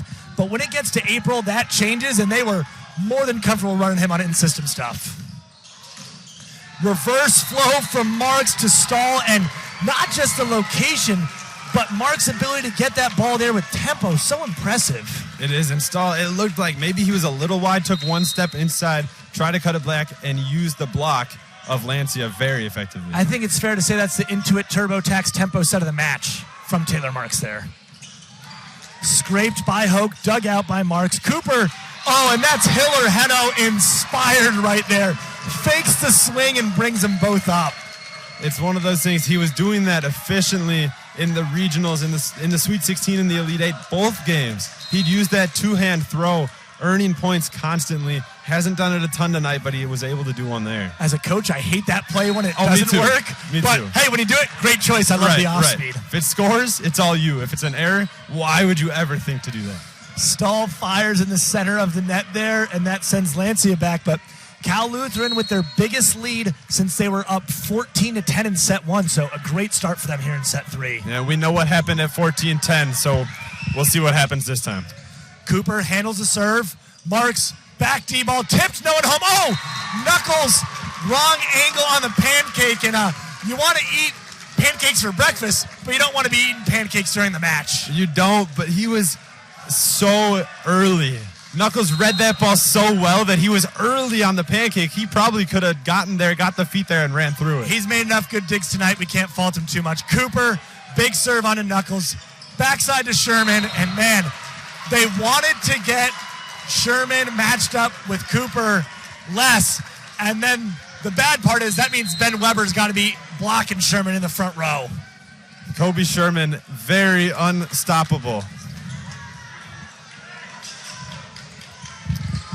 And now we've got Tyler Christensen back at the line. He's got a really great track record so far tonight of winning points for the Ducks. Let's see if he rips one back in. Huge rip, finds Marks. Taylor Marks, backside D-ball, and a big swing for Michael Stahl down the line. Taylor Marks has this Stevens block guessing all over the place right now. Talk about physical players. Even though the Stevens block is guessing, they did get 4 hands up there and Stahl just going around it. And I think it's a really great job. You normally don't want to attack what we call in our gym the 6-cone. On most courts, it's where the top of that basketball key is. Mm-hmm. But when you've got that serving sub in there who's maybe not as strong of a defender, you can be a little bit more aggressive attacking that space. Sherman's tip catches every piece of our beautiful sports import net, and Cal Lu forced to send a free ball back over. Bickford inside route, great dive from Marks, kept alive. Moran back out to Bickford, and Percy Bickford, a smooth chop back to the line off the transition high ball. It is. He comes inside just a little bit, and he's able to get it around the block. Marks followed the ball, followed the route inside, but didn't drop that right hand enough to block that line. He has maybe not the heaviest arm, but a very dynamic, fluid one that creates some different angles. And we have a sub into the match from the service line. We have got Sebastian Heike, the junior setter from Puerto Rico, spent time with the Puerto Rican national team youth squad this summer. Saw him set a couple matches. So Stevens' backup situation in good hands. And serve is not able to get the Kingsmen out of system. And we've got Parker Brown, second kill of the match, bringing that offensive balance as Cal Lu leads 15-11 headed into the media timeout. Great start and great middle part for the Kingsmen in this third set. They are. They've been able to fight through a little bit of adversity. They got off on the right foot. Stevens battled back, tied it up at 5, and then Cal Lu just being able to continue being consistent in running their offense. Finding Michael Stahl in that back pin, 13 kills so far in this match on 28 attempts, hitting 357. Keep finding him. And I think it's the balance of that offense that's been the big difference. We talked in set 1, it was all Stahl. We talked in set 2, it was all Cooper. Here in the third set, we've got 5 swings for Cooper, 5 swings for Stahl. Those guys combined for 7 kills so far. So it's got that Stevens block guessing, as we discussed, and that's the reason why Taylor Marks is the first-team All-American. And not only 5 for those two, but 4 for Weber and 2 for both of the middles. Finally getting the middles involved a little bit helps it when you get those pins going. Even if they're not terminating, it's forcing those huge Stevens middles to stay a little bit longer, to be a little bit less close, to be a little bit less pressed. So, and I'll give some credit to the Cal Lutheran serve receive. You got to be insistent to run your middles. And Logan Marks, the libero for that squad, has really gotten them settled down on that back line. Yeah, anchoring that serve receive and really doing everything they can to put the offense in the best position. It's worked so far here in set number 3. The tough piece is, and you see it from the Stevens bench, these guys look so composed, they look so calm. They said, hey, we were in the same situation in set 1 and we battled back. And obviously we've been on this stage before. Cal Lutheran in the national semifinals in their first ever appearance in the NCAA tournament. Really impressive stuff. Big serve, gets him out of system. Sherman, short free ball, takes out Marks. High ball to Stahl, thrown, and that was just an absolute match of micro chess from the second that set was tight. Walk us through it, Tyler. Well, you saw the set tight. Stahl took a big step close, ball set really tight, went to throw it, and then you saw Bickford drop the hands. Knuckles crashed, but then Knuckles just touched it on the way out. It's great recognition from Stahl to see the hands leave and know to go with the deep throw. Sherman's D-ball, great block touch. Mark's dig in system. Back to Stahl again, and man, I'm not sure if Stahl was expected an inside route or if we were just off of tempo, but not even a rare error, but just a rare miscue in terms of executing their transition tempo there. It was. It almost seemed like his approach was a little tight. It looked like the one from the previous play where he went up and threw it. That one wanted a bounce ball, but the set, I think, a good distance off the net. Maybe not what they are used to, though. And that gives Stevens a little bit of life. Bickford back at the line. They trail by 4. And a third solar eclipse in this set. A Percy Bick surface error. I bet you there was not a match this year where we had a Connor Fulner first ball error, a Tyler Hoke first ball error, and a Percy Bickford miss serve altogether. Knuckles, great pass. Fulner over top. Marks with the one-hand patty cake dig. Cooper down the line, thrown high by Sherman. Lancia down the line to Marks. Logan throws high to Cooper. Cooper high and deep to center back, dug by Bickford. Moran high throw, picked up by Weber. Transition ball back to Stahl. Stahl high off the block. Bickford chases it down. Moran in transition, backside to Sherman. D-ball into Marks' chest, and what a rally from both these squads. Not only offensive powerhouses, but very, very disciplined back row play from both of these teams. It's what's made this match one of the best ones so far, and it's what made that rally go on for that long. And if you're used to watching volleyball, you're saying they're not digging it with their platform, they're not using their hands. At this level, if you can get the ball in the air, it was a great dig. Doesn't matter how you do it. The ball's up, the ball's up. And we did see some patty cake touches from both Sherman and Marks there. Logan Marks passes the jump serve out to Cooper. Cooper goes off speed. Sherman chases it down. Out to Lancia. Lancia high over the block. Weber one-hand stab. Parker Brown transition set. Cooper again. Fulner digs it. Lancia transition bump set to Loudon. Loudon throws it down the line. Hands are pulled. Stahl chases. Marks with the short free ball. Sherman picks it up. Moran out to Lancia. Lancia high off the block. And Marks just got caught trying to make a read before the block touch. Well, you saw Moran, as the free ball came over, he had his arms back like he was ready to take that step close to turn and swing. Pass was a little far off. Forced him to set the outside, and I think Marks might have bit on Moran's step close. And a timeout from Coach Judd. Sees this lead shrink to 3. Doesn't want to see it get into that 2-point range. So it's been a little bit while since I put you in some shoes. Your setter, Taylor Marks, you've controlled this whole set so far. Your coach is telling you, Taylor, we need to get a first ball side out here. How are you drawing up your offense to get your attackers in an advantageous situation? I don't think it matters what the rest of the offense does. I'm going back to Michael Stahl. That's what I would do if I'm Taylor Marks. Stahl has been consistent all game, all season. He's an honorable mention All-American for a reason. He's put the ball away time and time again. Find him. Use your other hitters as a distraction. This is one of my favorite things when it comes to sports debate. We disagree.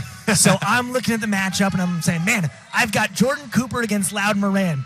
If I'm Taylor Marks and we're in system, I want something fast. I want it to the pin, and I want to say, hey, we're going to race you out there, and I trust that Jordan's a little bit quicker than you are. So we'll bet a firm handshake on this about who's coming out and getting this ball if we're in system in CLU. Either way, the Kingsmen are in a good spot. Those two guys are the go-to. Stahl already 5 kills this set, Cooper 3. And both efficient. Stahl doing it while hitting 500. Cooper hitting 333 has Cal Lutheran up above that very important 300 line, almost the Mendoza line for men's volleyball. If you're hitting over 300, you're expecting to win the set. Yeah, and if both teams have excellent defense like it is here tonight, it's almost surprising to see a number if it would get higher than that. Fulner back at the line.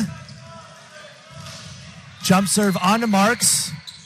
We get both of us. We got to go shake Taylor Marks' hand.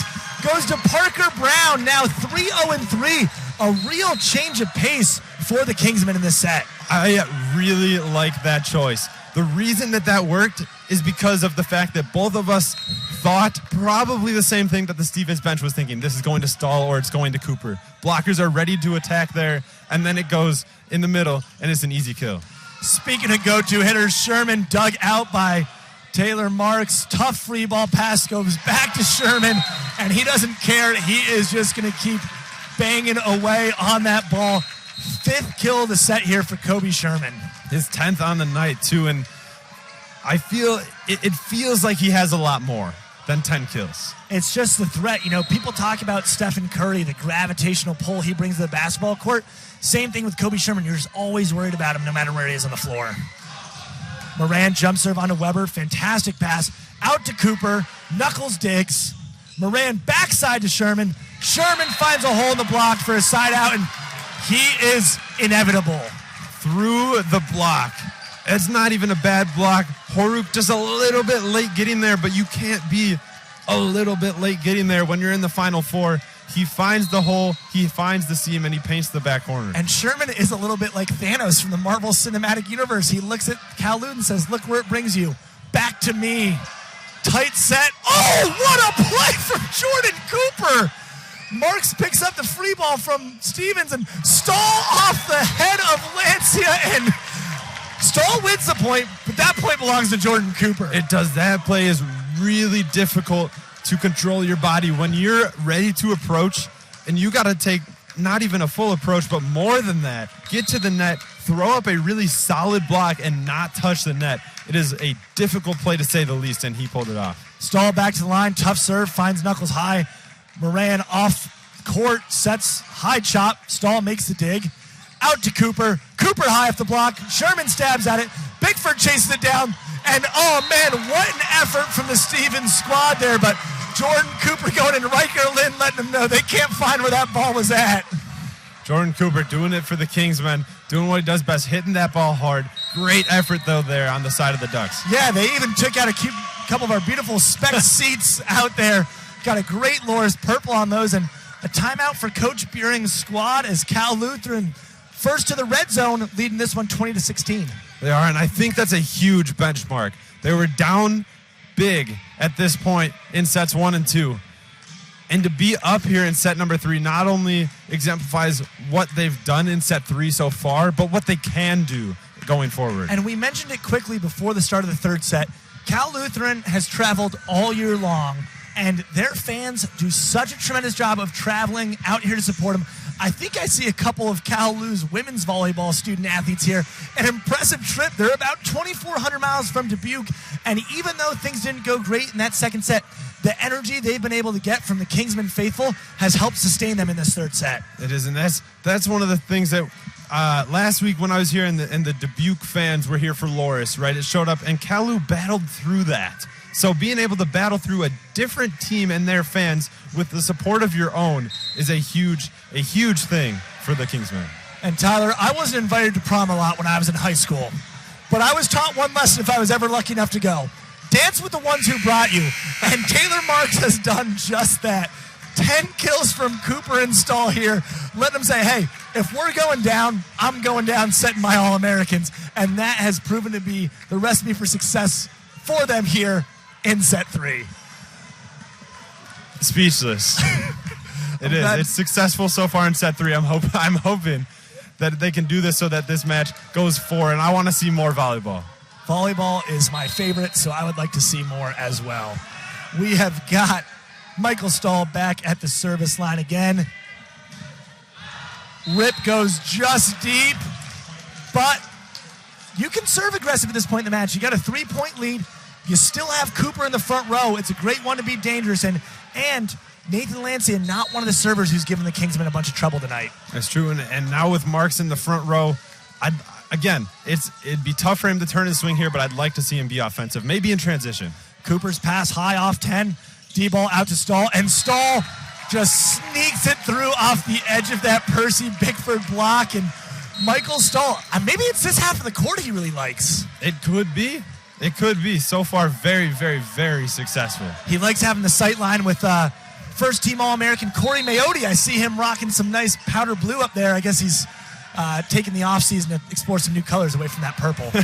Big serve from Cooper. Oh, Moran with an absolute dime dug out by Stahl, but a net violation. It's always impressive to see Sherman go OT, but Loud Moran tossing it cross-court right into the window of Sherman. Does a great job.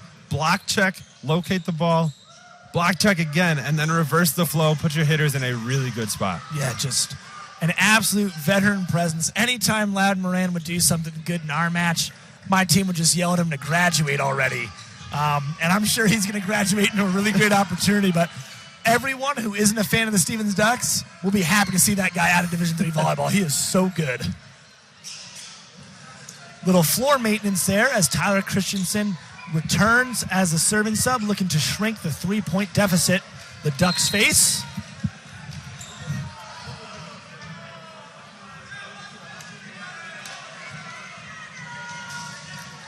Christensen, big delivery, tight pass from Marks. Oh, and I'm not sure what Taylor Marks' idea there. If Boris was supposed to go behind, if he was trying to go out to the D-ball, but you've mentioned it 4 or 5 times right now. Want to see him be more aggressive with his own offense. Especially on a tight pass like that. He does like to set the ball one-handed, but that one needed to be a one-handed set. At that point, your front row, go throw that thing down, turn and swing, throw it off the block, pineapple even, do something different to give the block a different look. And if you get blocked, it's the same result, and maybe you get the middle blocker to commit with you, but he just seems a little bit more passive than what I've seen from him with his own offense this year. It is, and I don't want to, say that's the reason that CLU's losing.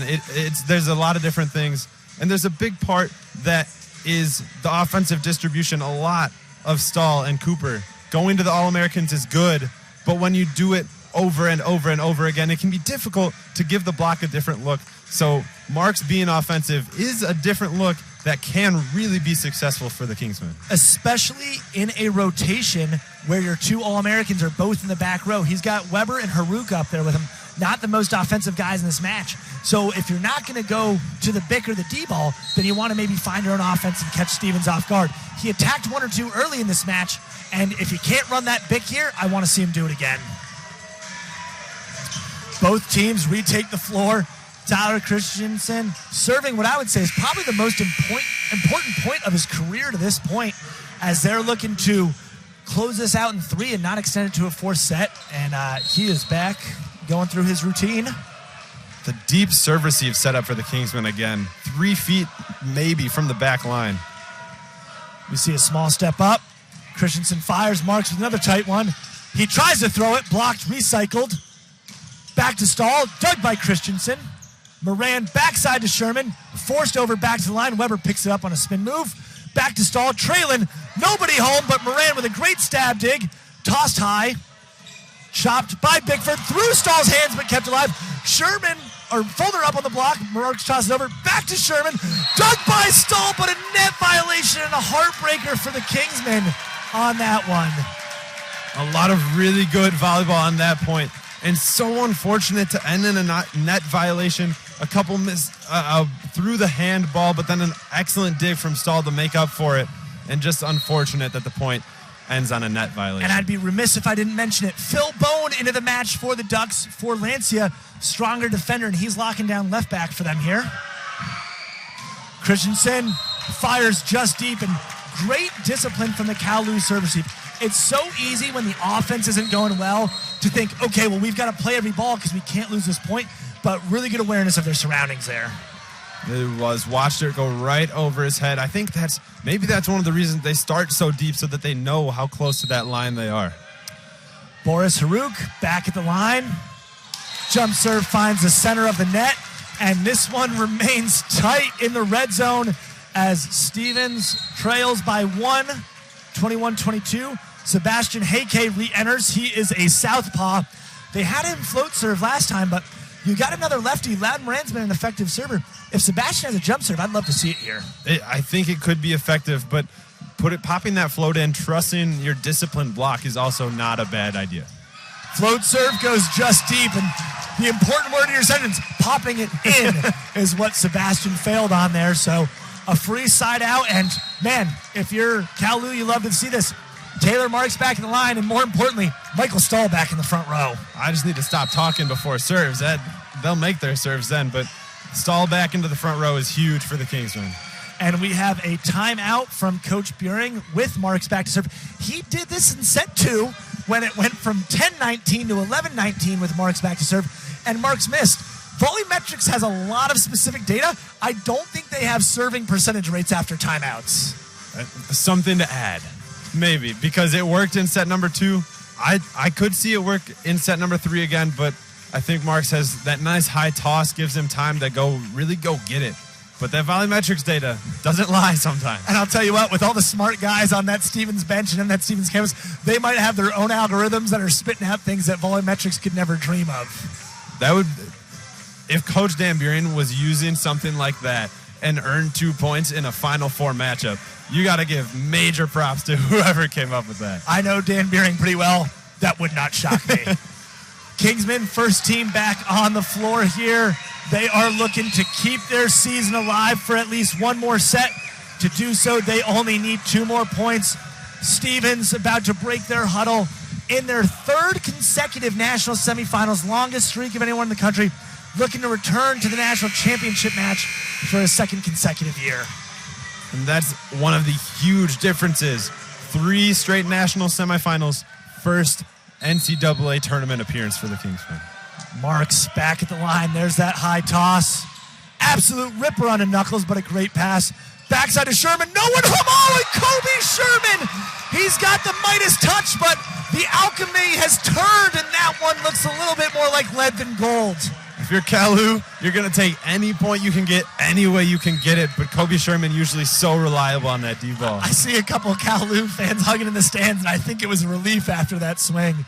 Marks, set point on to Bickford. Tight pass. Folder tucks the arm, but kept alive. Weber back set. Cooper collects and chops. Just wide. A tough transition option, but Stevens keeps set 3 alive for 1 more point. Nathan Lancia returns for Phil Bone as Percy Bickford goes back to line. Rotation 1 here for the Kingsmen. I'd be shocked if we see anyone but Michael Stahl.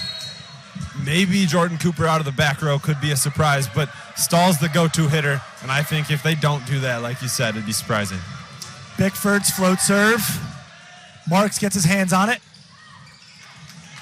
Tip from Brown, outside to Lancia. Lancia swings, dig by Logan Marks.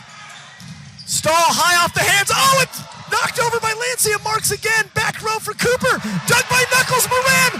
Oh, and Moran just runs out of space. And Cal Lutheran takes set 3, staying alive as they now trail this match 1-2. Went to Stahl, didn't work, but then went back to Cooper out of the back row. We saw a little bit of everyone from CLU there, and you can see more from CLU when set 4 comes back to you just after this break. Don't go anywhere, folks. These new Little Caesars Crazy Puffs are fun size. And perfect on the go. Did you hear that, Buttercup? We can go anywhere. It's packed with cheese and pepperoni. Yeehaw! Be free, Buttercup. Be free. Enjoy delicious Little Caesars Crazy Puffs on the go for just $3.99. Pizza. Before this fire, there must be smoke. Before I'm dead, I gotta go.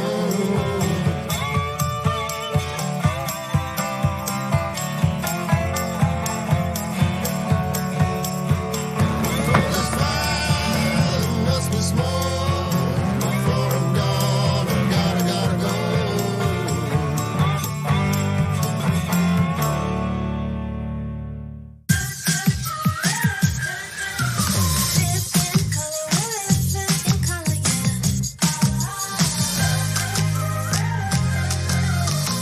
color to life with the very best paint.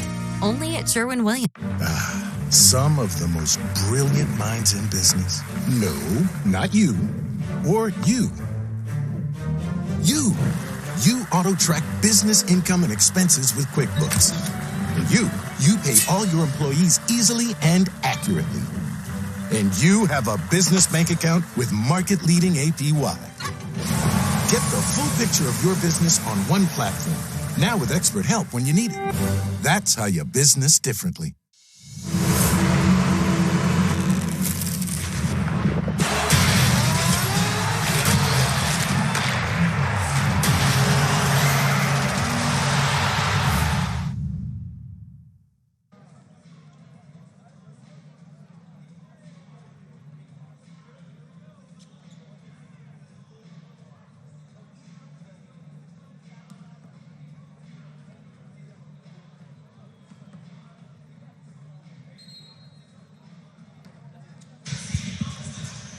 Ladies and gentlemen, welcome back to Lillis Court inside the Athletic Wellness Center here on the campus of Loras College, as we have a match on our hands here. Cal Lutheran takes set 3.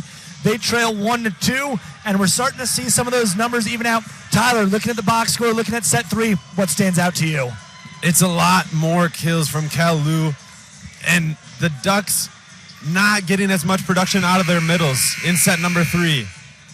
Yeah, a combined 1, 2, and 7 for Hoke and Fulner after Hoke alone had 8 kills in set 2.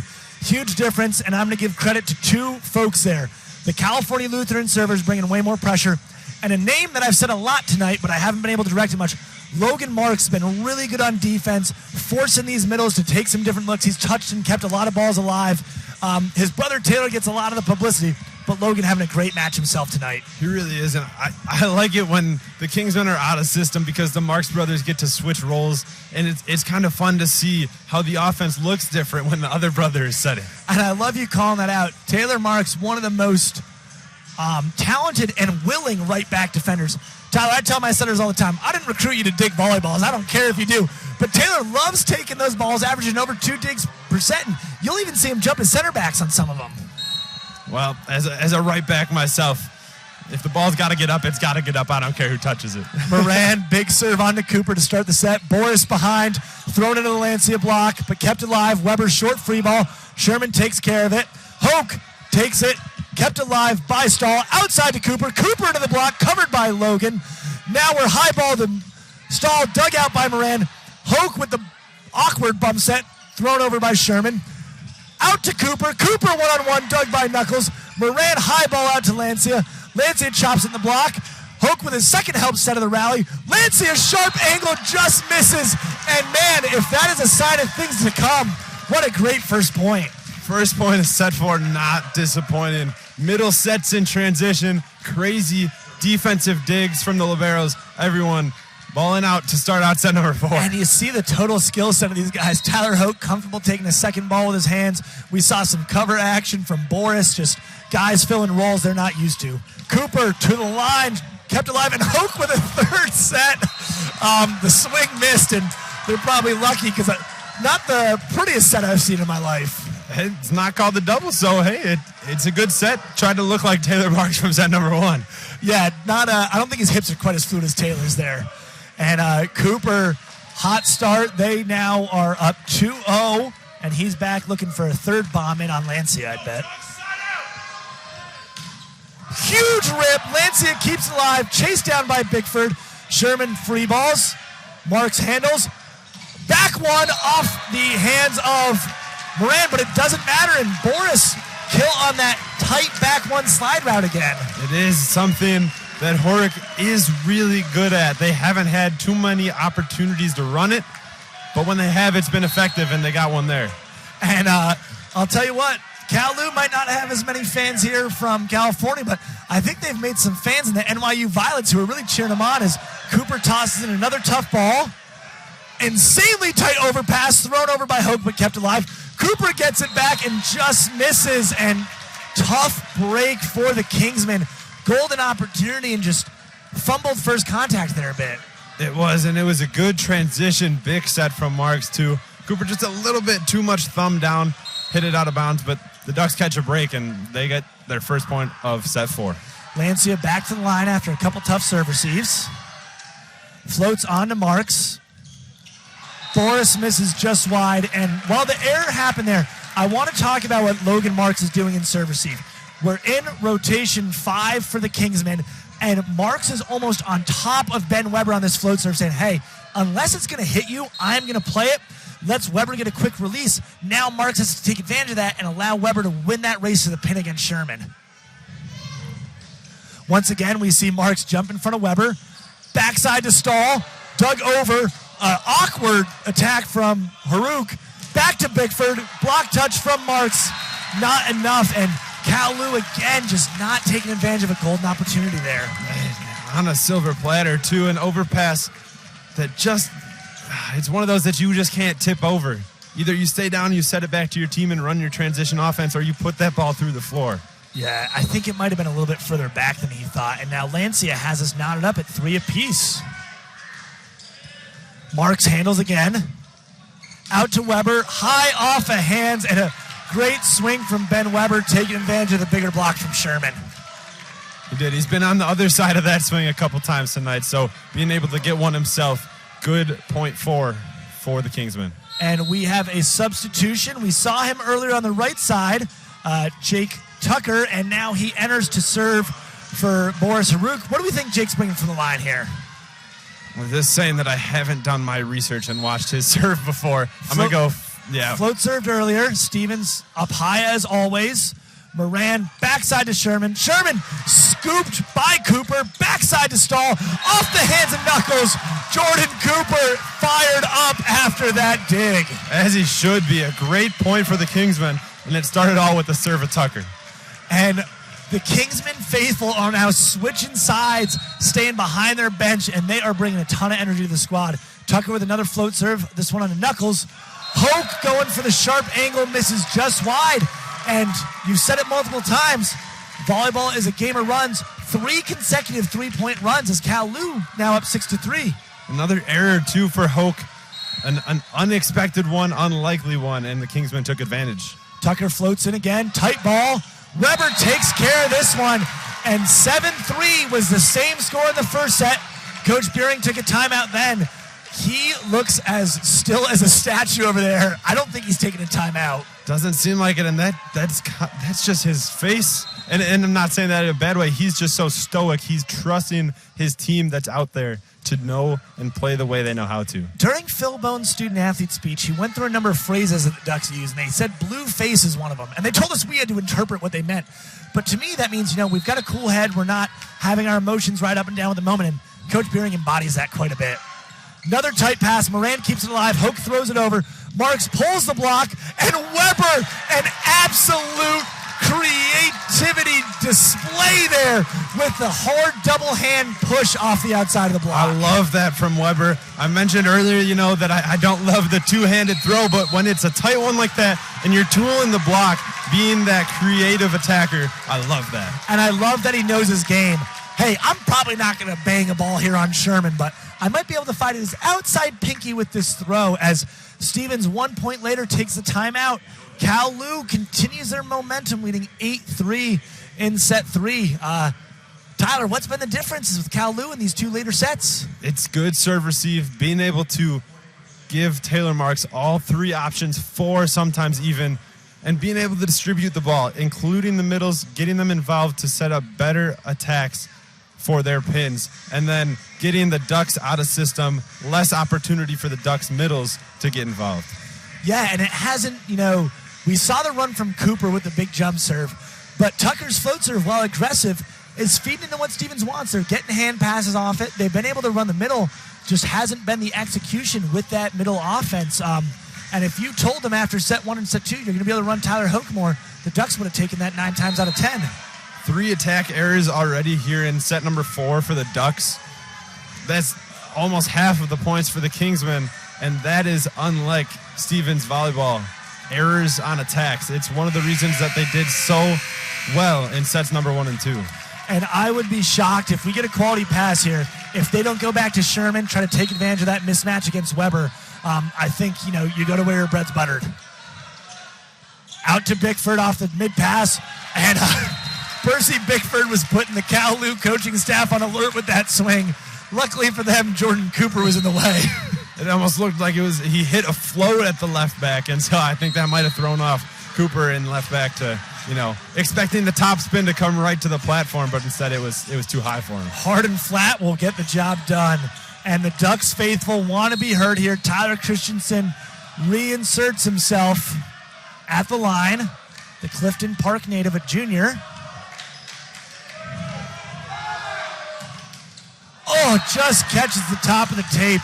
And I know his former club coach for Capital Sliders, Ty Schneebly, not super thrilled to see his guy missing the serve there, but Christensen's been great all night. You can't lose your cool over one missed serve. He really has. After that very first initial foot fault serve, unmistakably, he's been one of the better servers for the Ducks. Speaking of great servers, Mark's back at the line, chops to Knuckles.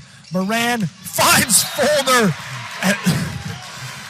I talked about it last week with Scott Reslow. There's kind of two ways you look after a kill. You look excited or you look relieved. Connor Fulner just looks like he's out here for a day of work when he gets a kill. He turned around and was like, yeah, what else did you expect? Yeah, that's the confidence aspect that comes in. One of the big reasons that he's such a great middle for the Ducks. And it's just being able to do what he wants to do with the ball. Sherman's big serve. Mark's pass wasn't too bad, but it was right in the path of Taylor Marks going through his middle blocker. So he gave that help call, and it looked like Parker Brown was caught off guard by it. That is one of the most tough balls. It's one that you can get to as a setter, but there's people in the way. Sometimes you just got to run them over. And that's one place where Brown, not a usual person in this lineup, maybe a little bit of uncomfortability where Wilcox might be more ready on that. Sherman's ball finds the net, and CLU gets a free side out. And now one of their strongest rotations. You've got Cooper and Stahl in the front row together. A lot of firepower at the net for the Kingsmen. Ben Weber, float serve. Lancius handles it. Out to Bickford, throws it back to the line. And if I could give you a one-sentence scout on what we talk about with Percy Bickford, it's when he comes inside, right back has to come up and defend the tee.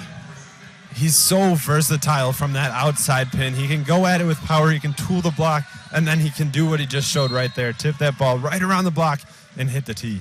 Why work hard when you can work smart? And he just throws it down. And Coach Bjorn getting a little help from the extra space as one of his student managers from the Stevens women's teams is showing something on the clipboard. Fulner with his second straight. Grabs it like he grabbed that table full of broccoli at Barrel House last night. We caught him with a late night meal.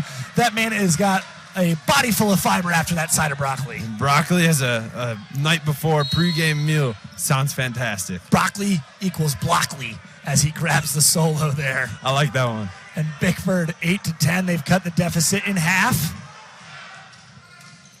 Marks back to Stahl, and Michael Stahl has had an answer for every Stevens defensive strategy. He has, and he's been a little bit quiet the last few points, the beginning of this set, but proven once again that he is their go-to hitter. And although he's just an honorable mention for the All-American Award, he's doing what he can for this Kingsmen team.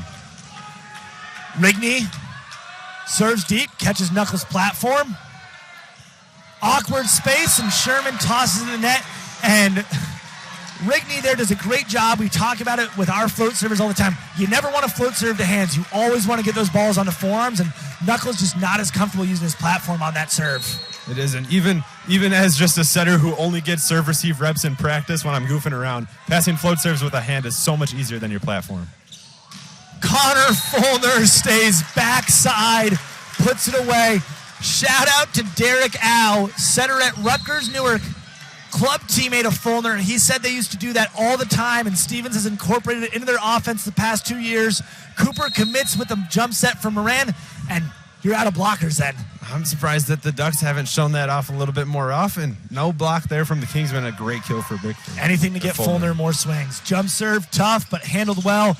Set from Marks, a little low. Stahl fires it into the middle of the net, and we are trading points back and forth here. We saw so much first ball side out volleyball in set 2. Now we're seeing service point side out, service point side out. So both sides trading 1 for 1. It's one of the things that makes volleyball so great. It's either a game of runs or it's back and forth. Fulner Big serve finds Cooper for the ace, and that is the prolific jump serve from Connor Fulner. We talked about it in set 2, and he is making his impact with his second straight point there. Stevens now only down 1, puts them in a really good position here in set number 4. Fulner lining up his third straight ball. Big jump serve onto Cooper, handled much better.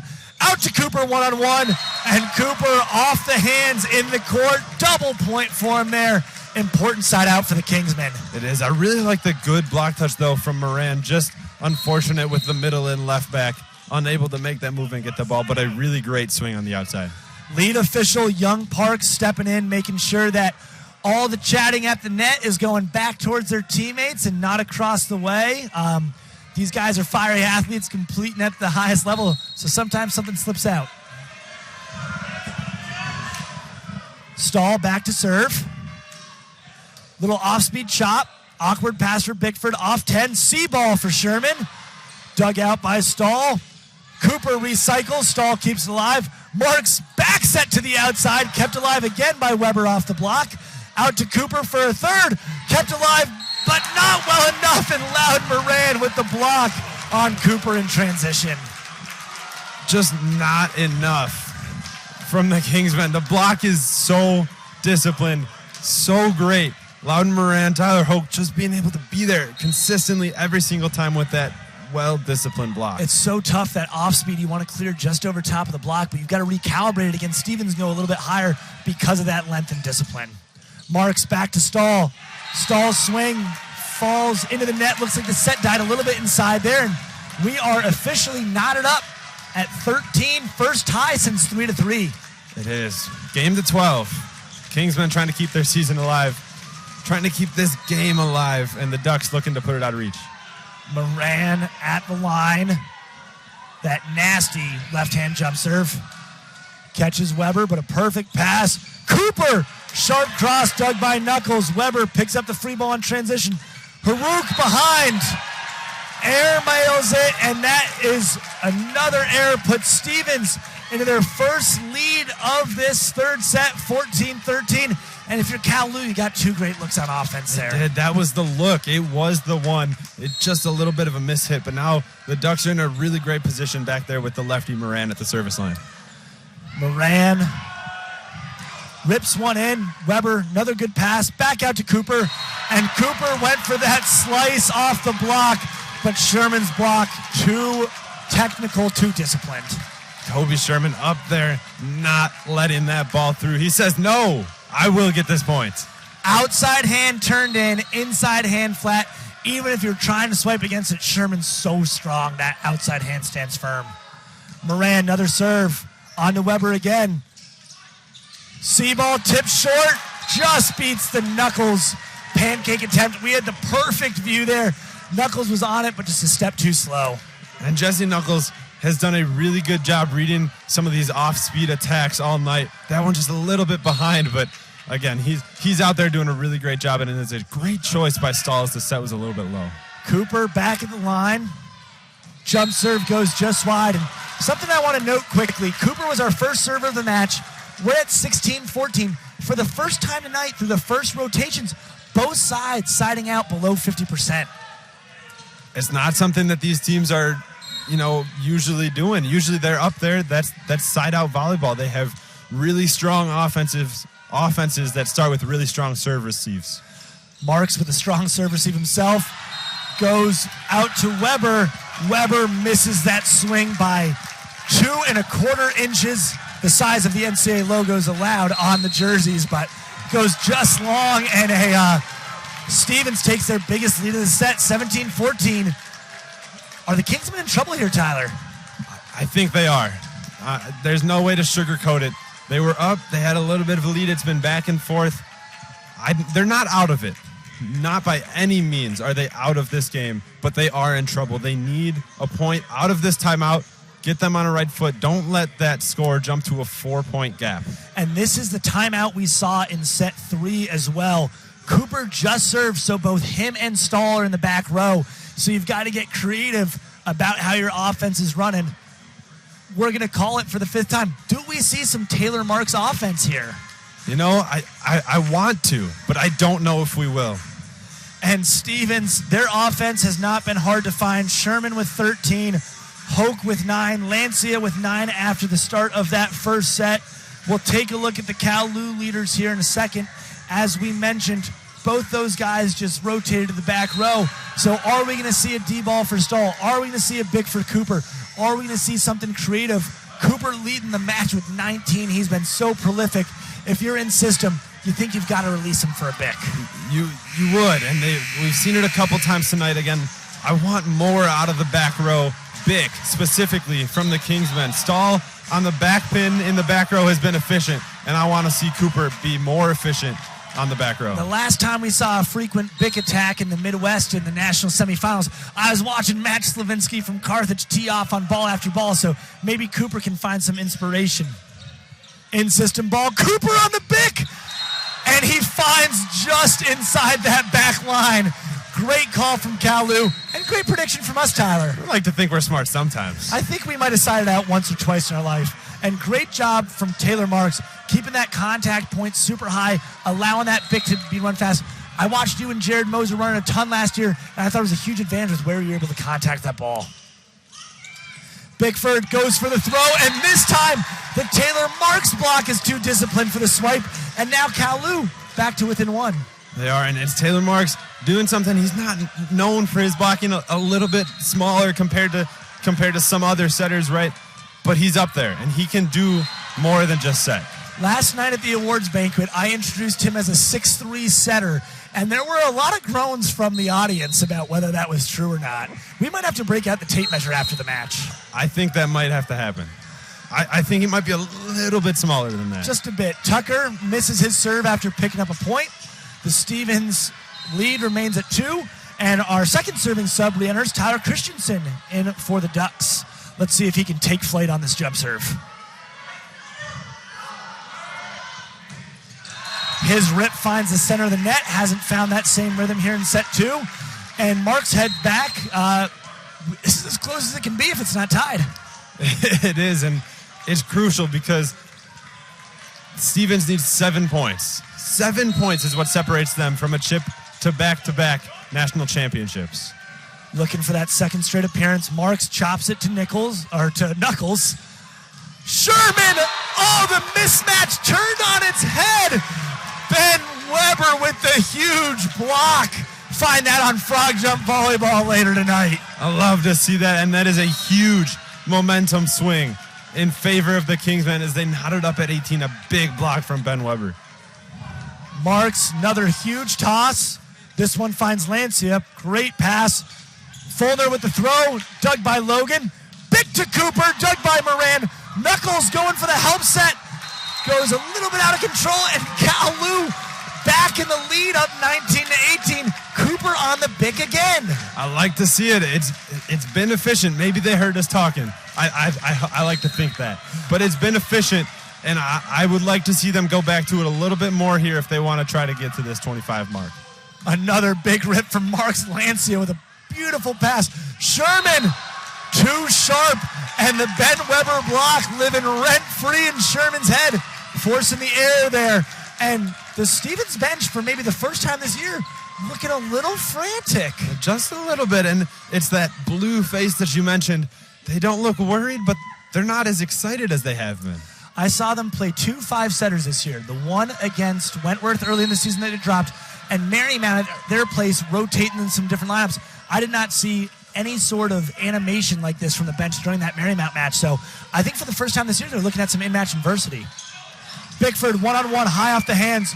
Marks digs. Transition ball back to Stahl. Stahl down the line, and the CLU offense is cooking. Michael Stahl. I said it so often last weekend here in Dubuque, and he's showed up again. It doesn't matter that they flew back home to California and 3 days later flew back to Dubuque. He's here, and he's carrying his team, putting them on his back. If you're a fan of the Bear, as Carmi loves to say, let it rip. And he is the chef out here on Lillis Court, absolutely carving up that Stevens defense with the line swings, and the CLU fans love to see it. So a few times tonight, I've put you in Taylor Marks' shoes. I haven't done that much with Loud Moran, So if you're Loudon in this space, what are some things you're thinking about as you're trying to not let this match go to a fifth set? So it's knowing that you have your hitters that are super, super efficient when they get a really good in-system set. So you get that in-system set, it doesn't matter who you go to because you're able really to trust any of your hitters. And we see that trust from Taylor Marks in some of these points. He's gone back to Cooper time and time again. We've seen Sherman get those balls from Moran. He's the go-to guy. And with 2 straight errors, do you mix things up or do you say, hey, you've scored for us all year long, you're going to score for us here? You know, at this point in the set, this is where my coach would always say, hey, set our guy. So as much as you want to trust your other hitters, you need to set your guy, and I think that might be Kobe Sherman here coming out of the timeout. I like the idea of getting Connor Fulner on a 3 here, making that middle make a choice, and Loudon Moran's got such good vision.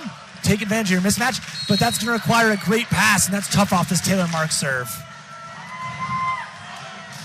Marks on to Bickford.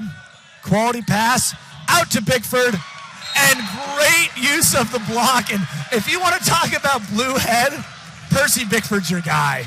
He is a big-time kill off the block for Bickford, and just stone face. It's so tough to tool that inside hand, and a lot of times you see that hand tooled out over the end line.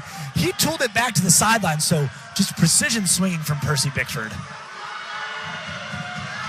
Sherman. Big rip onto Marks, great pass. Stahl high off the hands, and Loudon Moran. That's a red face. He's fired up. He's fired up, and so is the bench.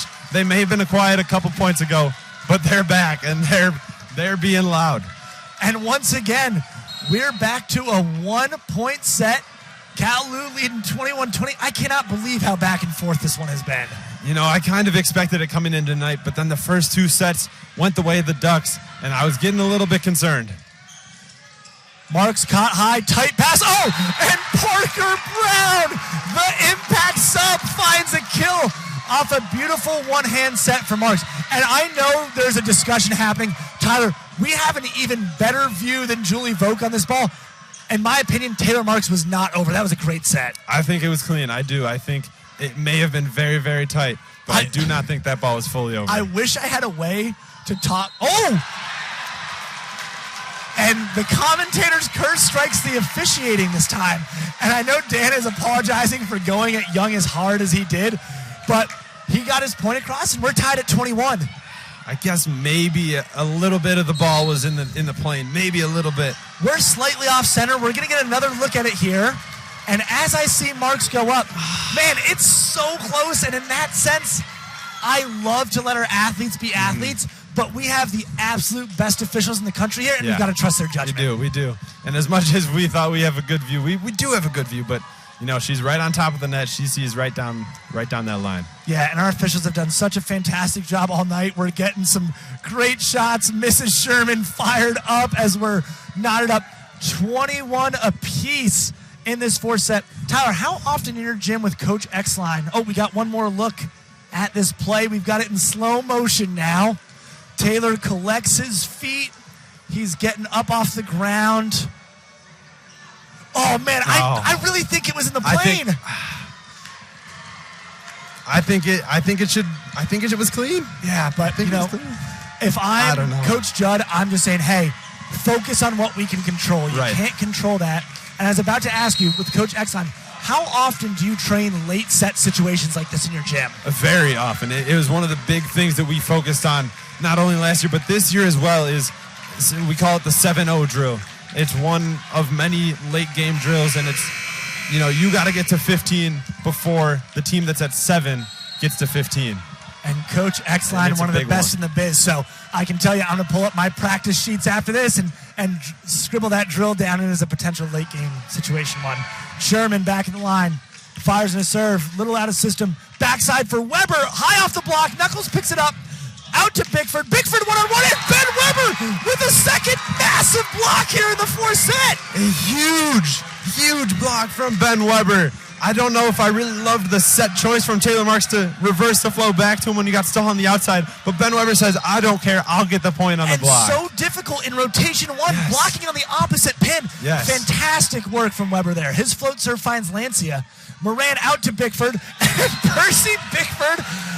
Everyone else looks like they're playing the national semifinal. And Percy almost looks like he's just having, a little pepper session in the backyard with his brother. He looks so relaxed. He's just out there having fun, having a good time, and doing what he loves. And we're going to see a substitution here.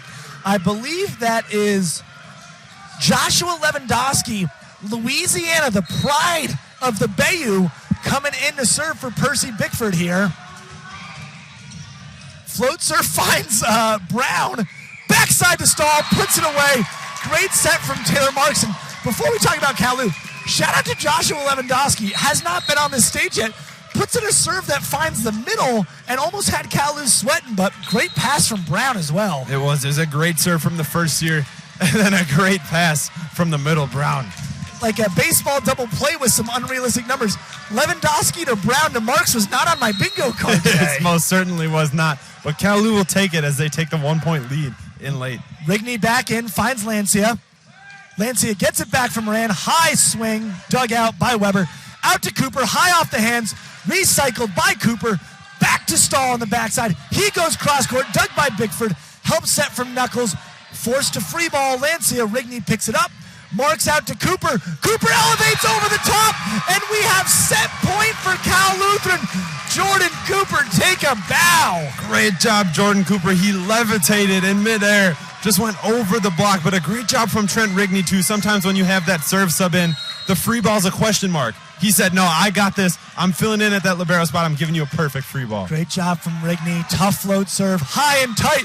Moran, pineapple over the top. And Loud Moran using every ounce of that body power and every ounce of that fifth-year mind to get the kill on the dump there. That's difficult, too, to go over the 6'10" Horick. And using his right hand. Loud Moran's a lefty, so some great wrist dexterity using his offhand there. And now a second set point with Fulner back at the line. Great serve, overpass, Hoke passes it. Moran back to Hoke, scrapes, Weber digs. Marks pushes it all the way across court to Cooper. Cooper, high swing, fist set, Tyler, fist set. We love extra volleyball. Extra volleyball, and Jordan Cooper is an absolute plow horse in the field, just willing his team to that set opportunity.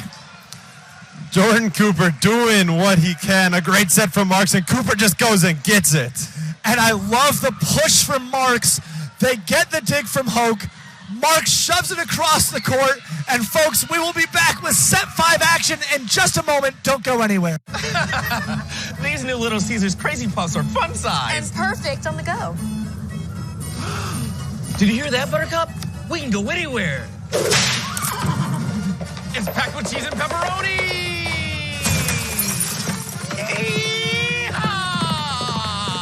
Be free, Buttercup. Be free.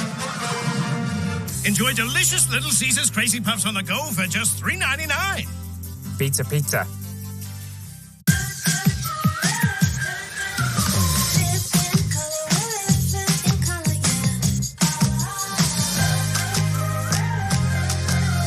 Bring color to life with the very best paint. Only at Sherwin-Williams. Before this fire, there must be smoke. Before I'm dead, I gotta go.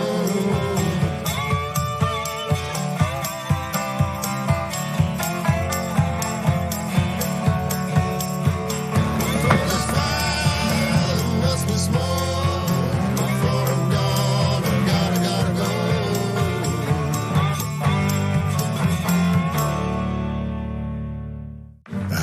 Some of the most brilliant minds in business. No, not you. Or you. You auto-track business income and expenses with QuickBooks. And you pay all your employees easily and accurately. And you have a business bank account with market-leading APY. Get the full picture of your business on one platform. Now with expert help when you need it. That's how you business differently.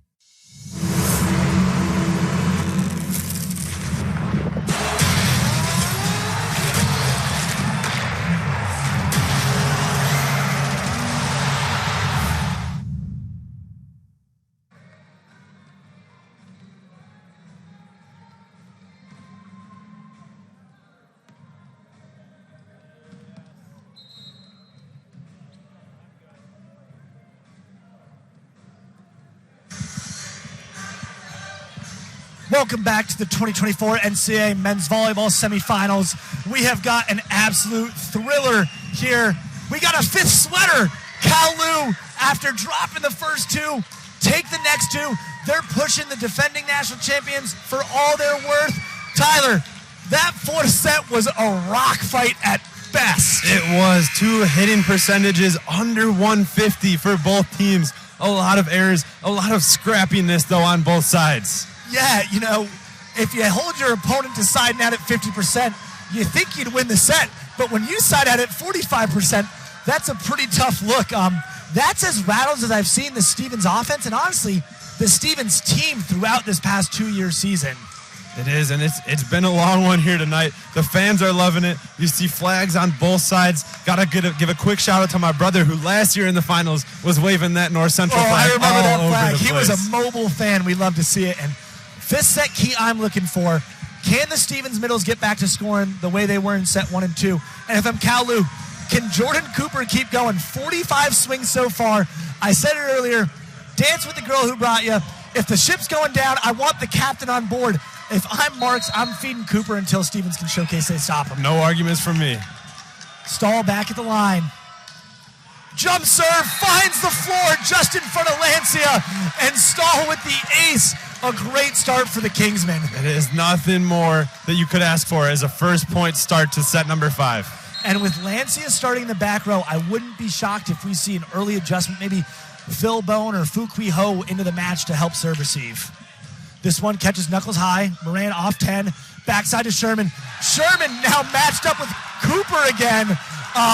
They got him away from Ben Weber, I guess. They were worried about it, so Sherman sides it out to knot us up at 1 apiece. And I think this fifth set is going to be a big matchup between right sides. Michael Stahl and Kobe Sherman. And those are two guys great to match up with each other. Two of the best in the country.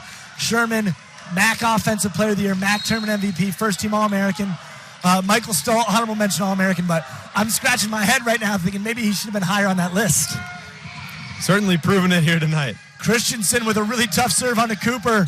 Cooper gets it back, high ball, high off the hands, and what a great swing from Jordan Cooper on that out-of-system opportunity. And maybe it's the setter in me, but I really appreciate that set from Taylor Marks, running all the way across the court, nearly into the scorer's table, putting up a nice high hittable ball for his outside. And it's so difficult to get it back inside the court, but not drag Cooper too far in. You couldn't ask for a better bump set from Marks there.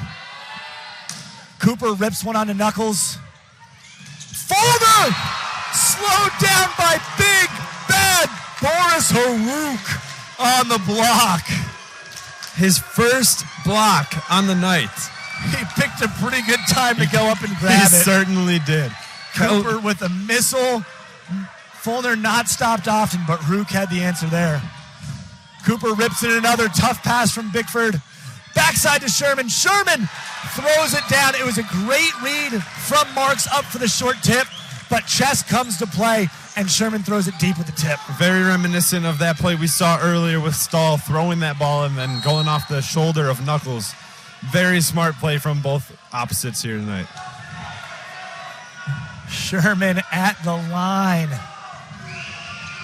Big toss onto Cooper. Backside Stahl was over on that ball. Fantastic call from Julie Vogt. Just caught it with his toe. Maybe one size shoe smaller and he'd be fine. Reminiscent of Kevin Durant in 2021. Size 15 instead of 16. The Nets are in the finals. Stahl looks, maybe he's about a 14 down there. 13 would have kept him clean. Knotted up again. Sherman back at the line. Sunnyvale, California native.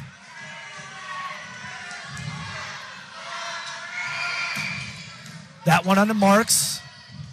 Outside to Weber.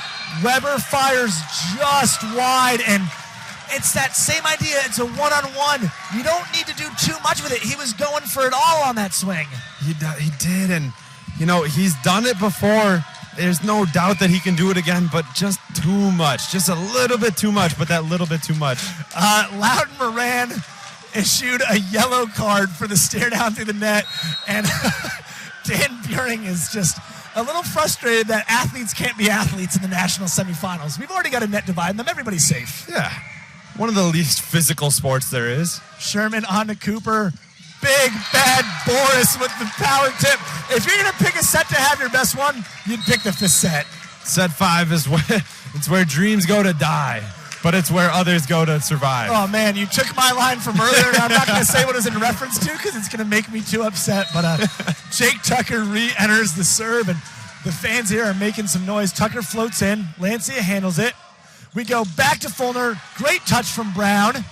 Marks out to Weber. Weber dunks it off the Moran block, and great play from Parker Brown. We know he's in the match for his offense, but a fantastic block touch on Fulner there. It was a fantastic block touch because the Stevens middles have been a little bit quiet, not as many attempts as of late, so staying disciplined and able to throw his hands up there. Tough pass from Bickford. C-ball inside, bump set, and Sherman. What an angle. Such a tough ball. If you didn't have the C called before, to see him step close inside the court and adjust, fantastic play. It was a really good swing, and I don't know if you can ask for more from Sherman as the Kingsmen, all of them were saying there's no touch, but there was. And I love to see that no matter what level it is played at, if you serve sub your middle, they always forget they've got to sub back out of the match. Always. Everyone on CLU telling Boris, get up here and sub out. So great job. We've got Bickford back at the line. The Lightning Thief floats it in. Marks backside. Knuckles, great dig. Sherman chases it down. Excellent set. Lancia dumps it down, but dug by Taylor Marks. Logan Marks dishes to Ben. Ben high off the block. Lancia slaps at it to keep it alive. Bickford, surprise Bick, and it scores. Everyone in the gym was surprised Percy Bickford got sent that ball. The Bick from Bickford. It's not been there tonight. It just hasn't been run, and this is a perfect time to go to that transition back row attack. I wouldn't say it was out of desperation, but Percy was getting ready to go cover for Lancia.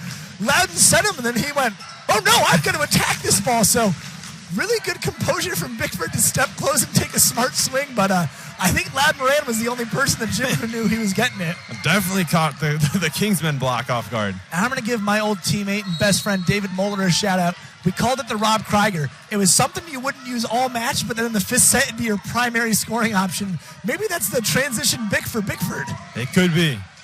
Float serve onto Weber. Marks to Brown, and that ball was all taped. And for the first time tonight, Connor Fulner just fired up. He did. And he didn't even get a block on that ball. That kid is such a competitor. And Coach Buring talked to me about it, that, he might come across as cocky or a little bit arrogant. And to be honest, he's got every right to be. The kid's unbelievable. But he's just such a driven athlete. I was telling you a quick anecdote before the match that in practice, I saw him have a 2 or 3 minute conversation with Loudon Moran about some tendencies that were so thoughtful.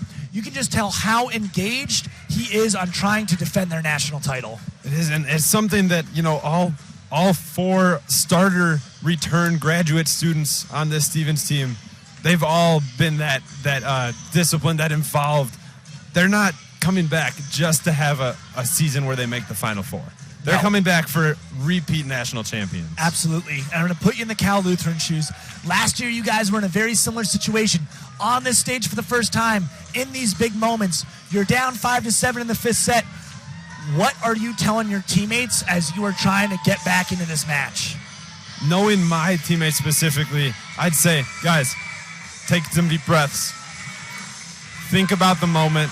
We're here. We're playing volleyball at the highest level that we can be, and we have to trust our training. We've been through it all, and we know what to do. We just got to do it. A Landon Shortsism and trust your training, and I love hearing you talk about breath. I've heard all 4 coaches talk about the power of breath throughout this weekend, and it's something that's so key to performing at your best in these biggest moments. So Percy Bickford back to serve, looking to get their side the 8th point and initiate the side switch here. Bickford floats in. Tough handle from Cooper all the way out to Weber. Weber swings high, dug out by Bickford. Backside to Sherman. He powers through, kept alive, bump set from Brown. Weber forces it through, kept alive by Sherman. Lancia high off the block, recycled. Moran back to Sherman again. High ball into Cooper, but a net violation. And Stevens leads 8-5 on the side switch after a frantic rally with some questionable net play. Questionable net play, but not questionable that Kobe Sherman is the go-to guy for the Ducks. There is nothing in question about that.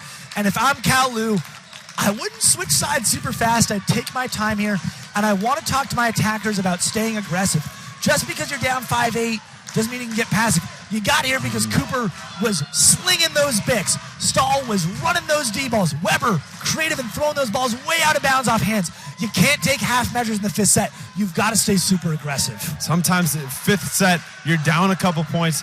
You overthink a little. You're here in this moment, you're saying, I got to do something different. No, you got to do what's been working, and that is what has been working so far. Speaking of working, Bickford looking for his third straight point from the service line. Tough ball floated in. Cooper handles it well. He gets the Bick back. Great recovery touch from Moran, or from Fulner. Oh, and the dig. It was another flat swing. It caught Knuckles' platform, but that platform was facing a little bit too much upward. It was a great, I love the back row run from Cooper again. I've mentioned it a couple times. Taylor, the fake swing and then the set out to Weber.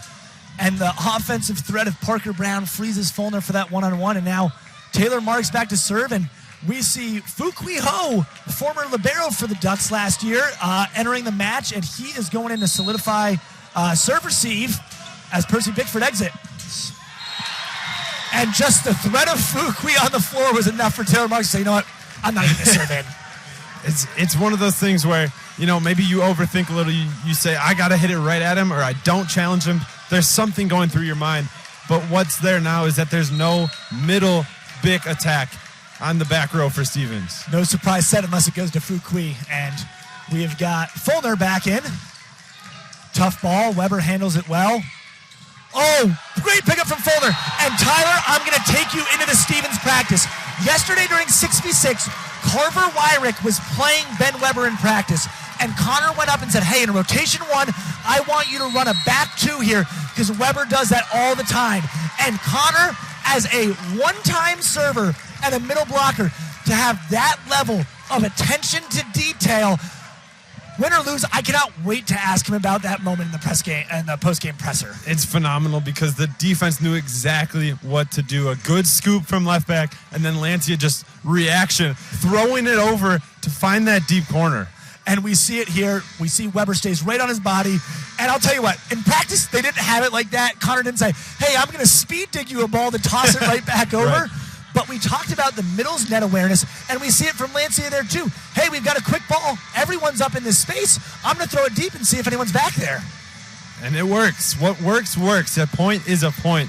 And Lancia doing everything. He's being a little creative, right? He's been all over it early, and then he's coming back to life now too. Cal Lutheran trailing 6-10 here in the fifth set. Those guys need a side out. If I'm Taylor Marks, I'm keeping Parker Brown right on my body. I'm getting Ben Weber out to the pin, and I'm getting Michael Stahl. And I'm saying, Michael, if we're in system, I'm getting you one-on-one. I need you to go grab this point for me. And Stevens breaks their timeout without Dan Beering in the huddle. These guys are so ready. They're so focused. They're almost a program running themselves at this point. I mean, they won last year. They know what it takes. It's not a question mark. They have the experience. They have the faith in each other. And that's what they're relying on here. Connor Fulner at the line. Jump serve goes just deep. Kevin Judd with the coach's point, and you'll take that every time. And now this is the dangerous rotation for CLU. You've got Cooper and Stahl up in the front row. That's only the second error of the Ducks in this fifth set. Fukui with a great pass. Hoke goes over top, but over top of everything. Looks like that swing caught 3 fingers out of bounds, and CLU's got the lead down to 2. It did. Now, if I'm Moran, I'm going right back to Hoke if I get a good pass. Fukui, another solid pass. Out to Lancia, high over the block, read well by Weber. Marks transition ball to Cooper. Cooper high off the block, great touch from Ho.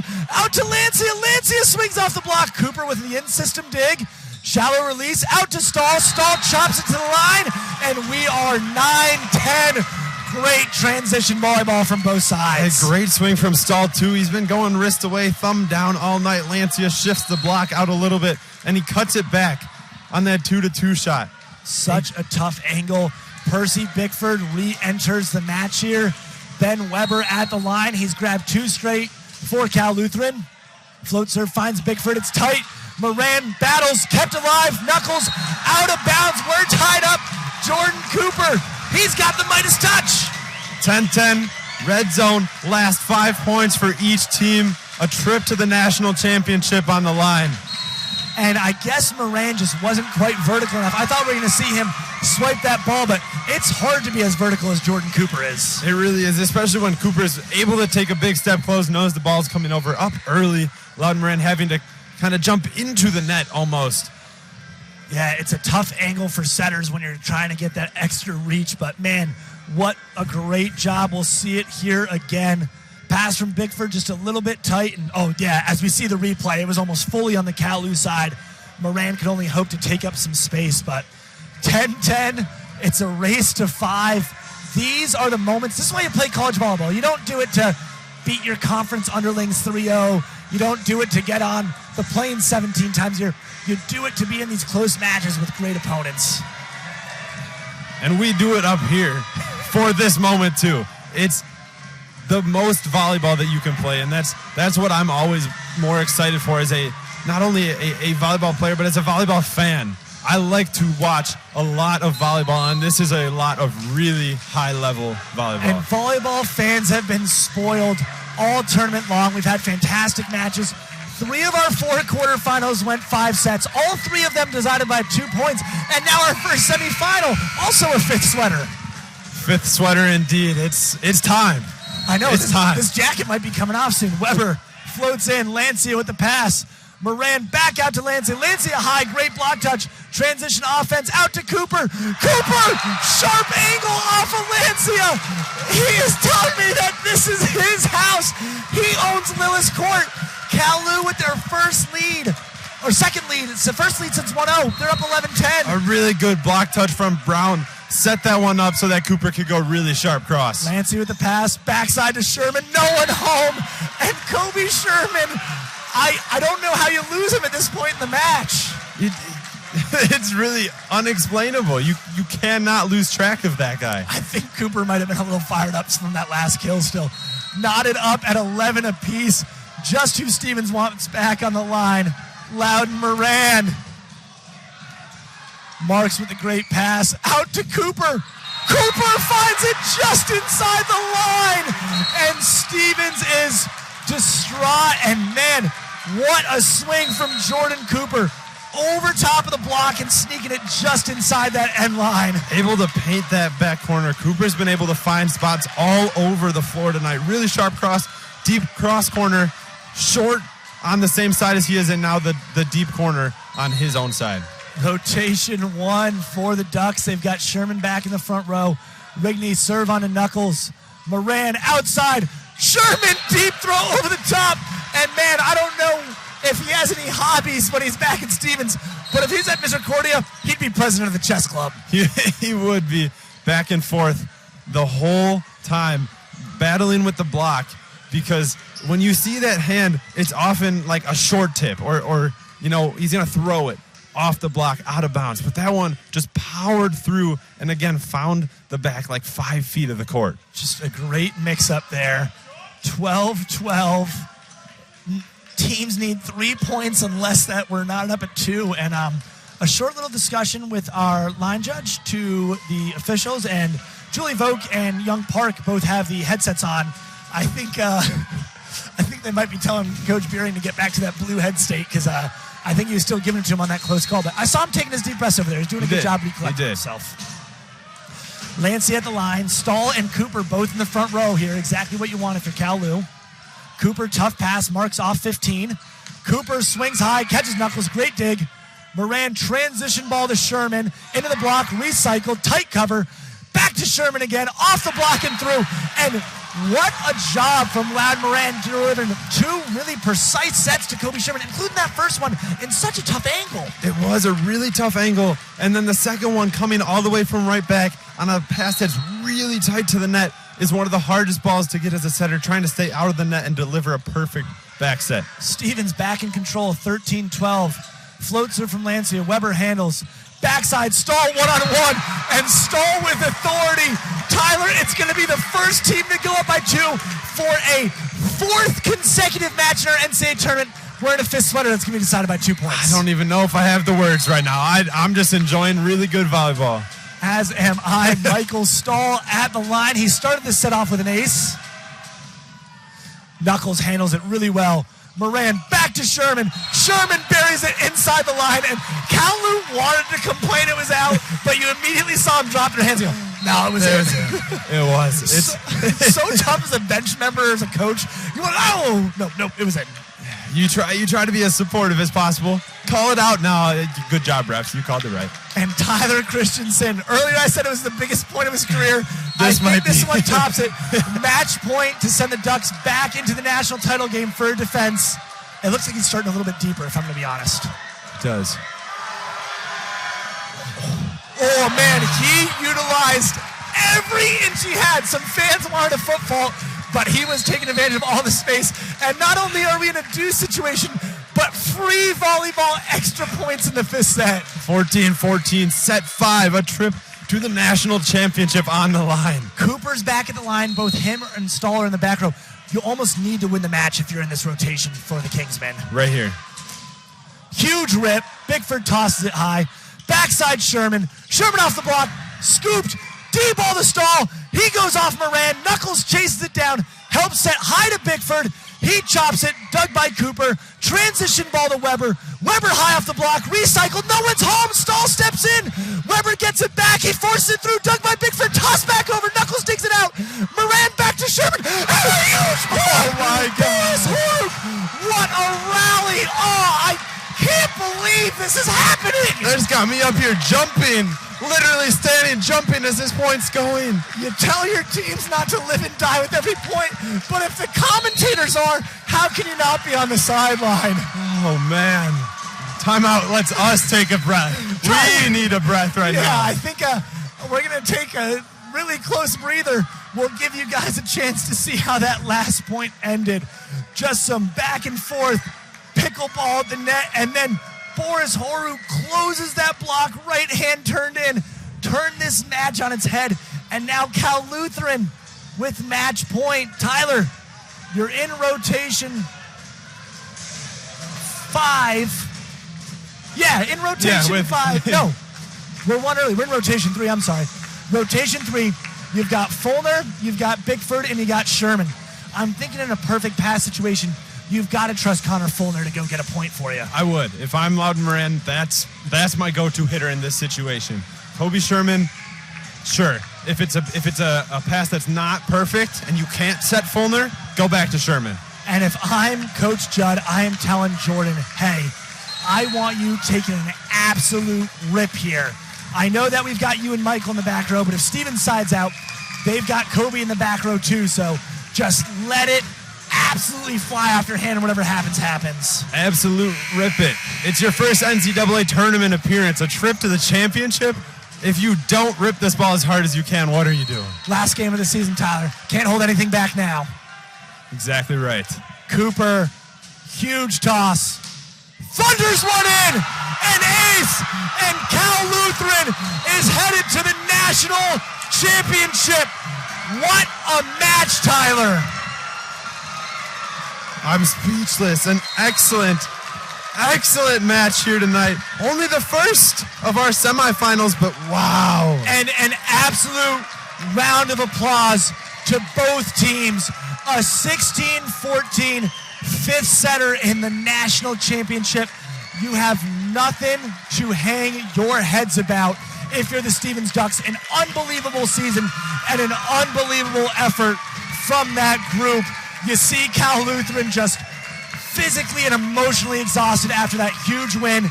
We see that serving, and Cooper, a huge risk going right down the line with it as he ripped it in there. Putting it all on the line. Big high toss, the thumb down to snap it straight down the line. It's almost a ball you couldn't even imagine passing with its final placement. So in their first NCAA tournament appearance ever, Cal Lutheran will be competing for the national championship on Sunday. What an exciting time for this young program. A young program, first tournament appearance, and they make it to the championship. And once again, just an incredible recognition of the Stevens Ducks. Defending a national title is one of the hardest things to do in sports. We see the path they took to get here, and to do so with a 33-2 overall record, just an unbelievable year from Coach Beering's squad. It is the coach of the year for a reason. Led his team to this remarkable outcome. Final Four is nothing to hang your head about. And now we are guaranteed for a rematch in the national championship. Whether NYU or Vassar are victorious, both these teams played already, so Cal Lu and their opponent are going to be familiar with each other. So just an unbelievable moment for the Kingsmen and the Ducks. Just an unbelievable season. I can't say enough about what a quality opponent and what quality athletes and what quality men Stevens has on their roster. That's one of the great things about the sport of men's volleyball here at the D3 level, is that it shapes you into just really, really awesome people overall. Yeah, and there's so much we can say about winning and losing matches, but at the end of the day, what really is of value is the experience these young men get and how it helps shape some of the future pieces of their life. So we will now see the awards presentation for the national semifinalists, the Stevens Ducks. Out there for our awards presentation, we have NCAA liaison Jonathan Youngblood in the black suit, and he is joined by Eastern Nazarene Director of Athletics Brad Zargis, two of my fellow committee members. Normally I'd be out there, but they said I couldn't do it all this year, Tyler. Well, you did it all last year. Got to spread the love a little bit. Yeah, just got to hang out with you up here in the booth now. First up, we have Percy Bickford, an unbelievable career for the fifth-year senior, All-American, and obviously one-time national champion. Phil Bone, sophomore for the Ducks, had a tough injury this year, but ready to battle back for an excellent junior season. Tyler Christensen, can't say enough about the role that young man played tonight, absolutely ripping balls from the service line. Connor Fulner, unbelievable year for him. He's got a year of eligibility left. We'll see if maybe he returns to the Ducks for a second grad year. Fu Kui Ho came in for some really important points in that fifth set. We've got Tyler Hoke, the young sophomore. Excited and scared to see where his career takes him. I've got to still play that guy. Sebastian Heike, the likely inheritor of the Stevens offense next year. Jesse Knuckles, junior libero, who I know you're familiar with. Fantastic year on defense for the Ducks. Nathan Lancia, the heart and soul of this squad, the fifth-year senior, plays with so much passion and joy. Joshua Lewandowski made an appearance in the match. Brother played at MIT, got a really bright future ahead. Loudon Moran, last year's most outstanding player, just fifth-year stalwart. Alex Alcott, freshman for the Ducks, another guy with a really bright future ahead. We've got Brandon Rogers, two-time Elite 90 winner, 4.0 in mechanical engineering. He could set up this broadcast for us. There we've got Esteban Schmidt, freshman, middle, bright future ahead. Kobe Sherman, three-time All-American for the Ducks. Chris Varseveld went down with an injury in practice on Thursday, so excited to see him walking on 2 feet. Carver Wyrick, scout team extraordinaire and really big contributor over his time at Stevens. We have our first assistant coach, Will Foley.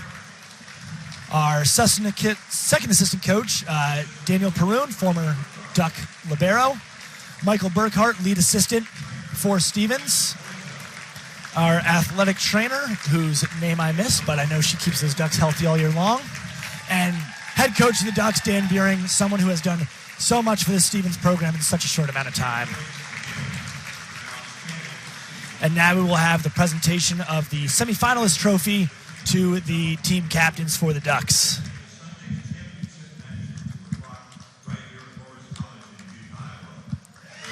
Connor Fulner, Sherman, and Moran take it, and you hear the stands explode as it's announced Cal Lu will be playing at 2 o'clock on Sunday in their first national championship match.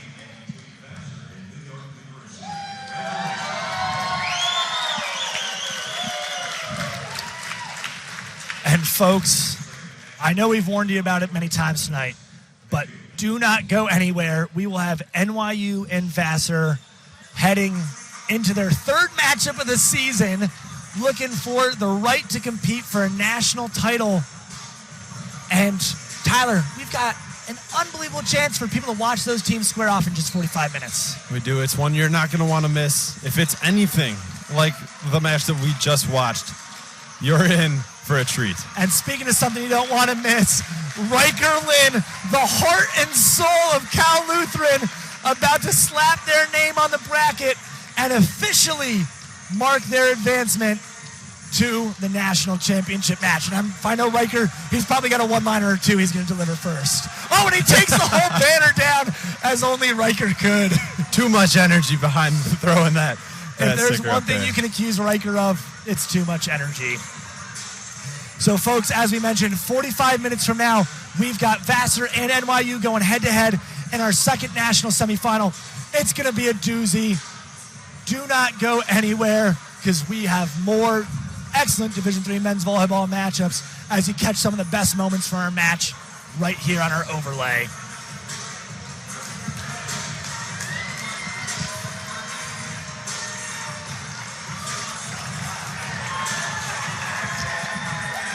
And the ace that sent him in, Jordan Cooper.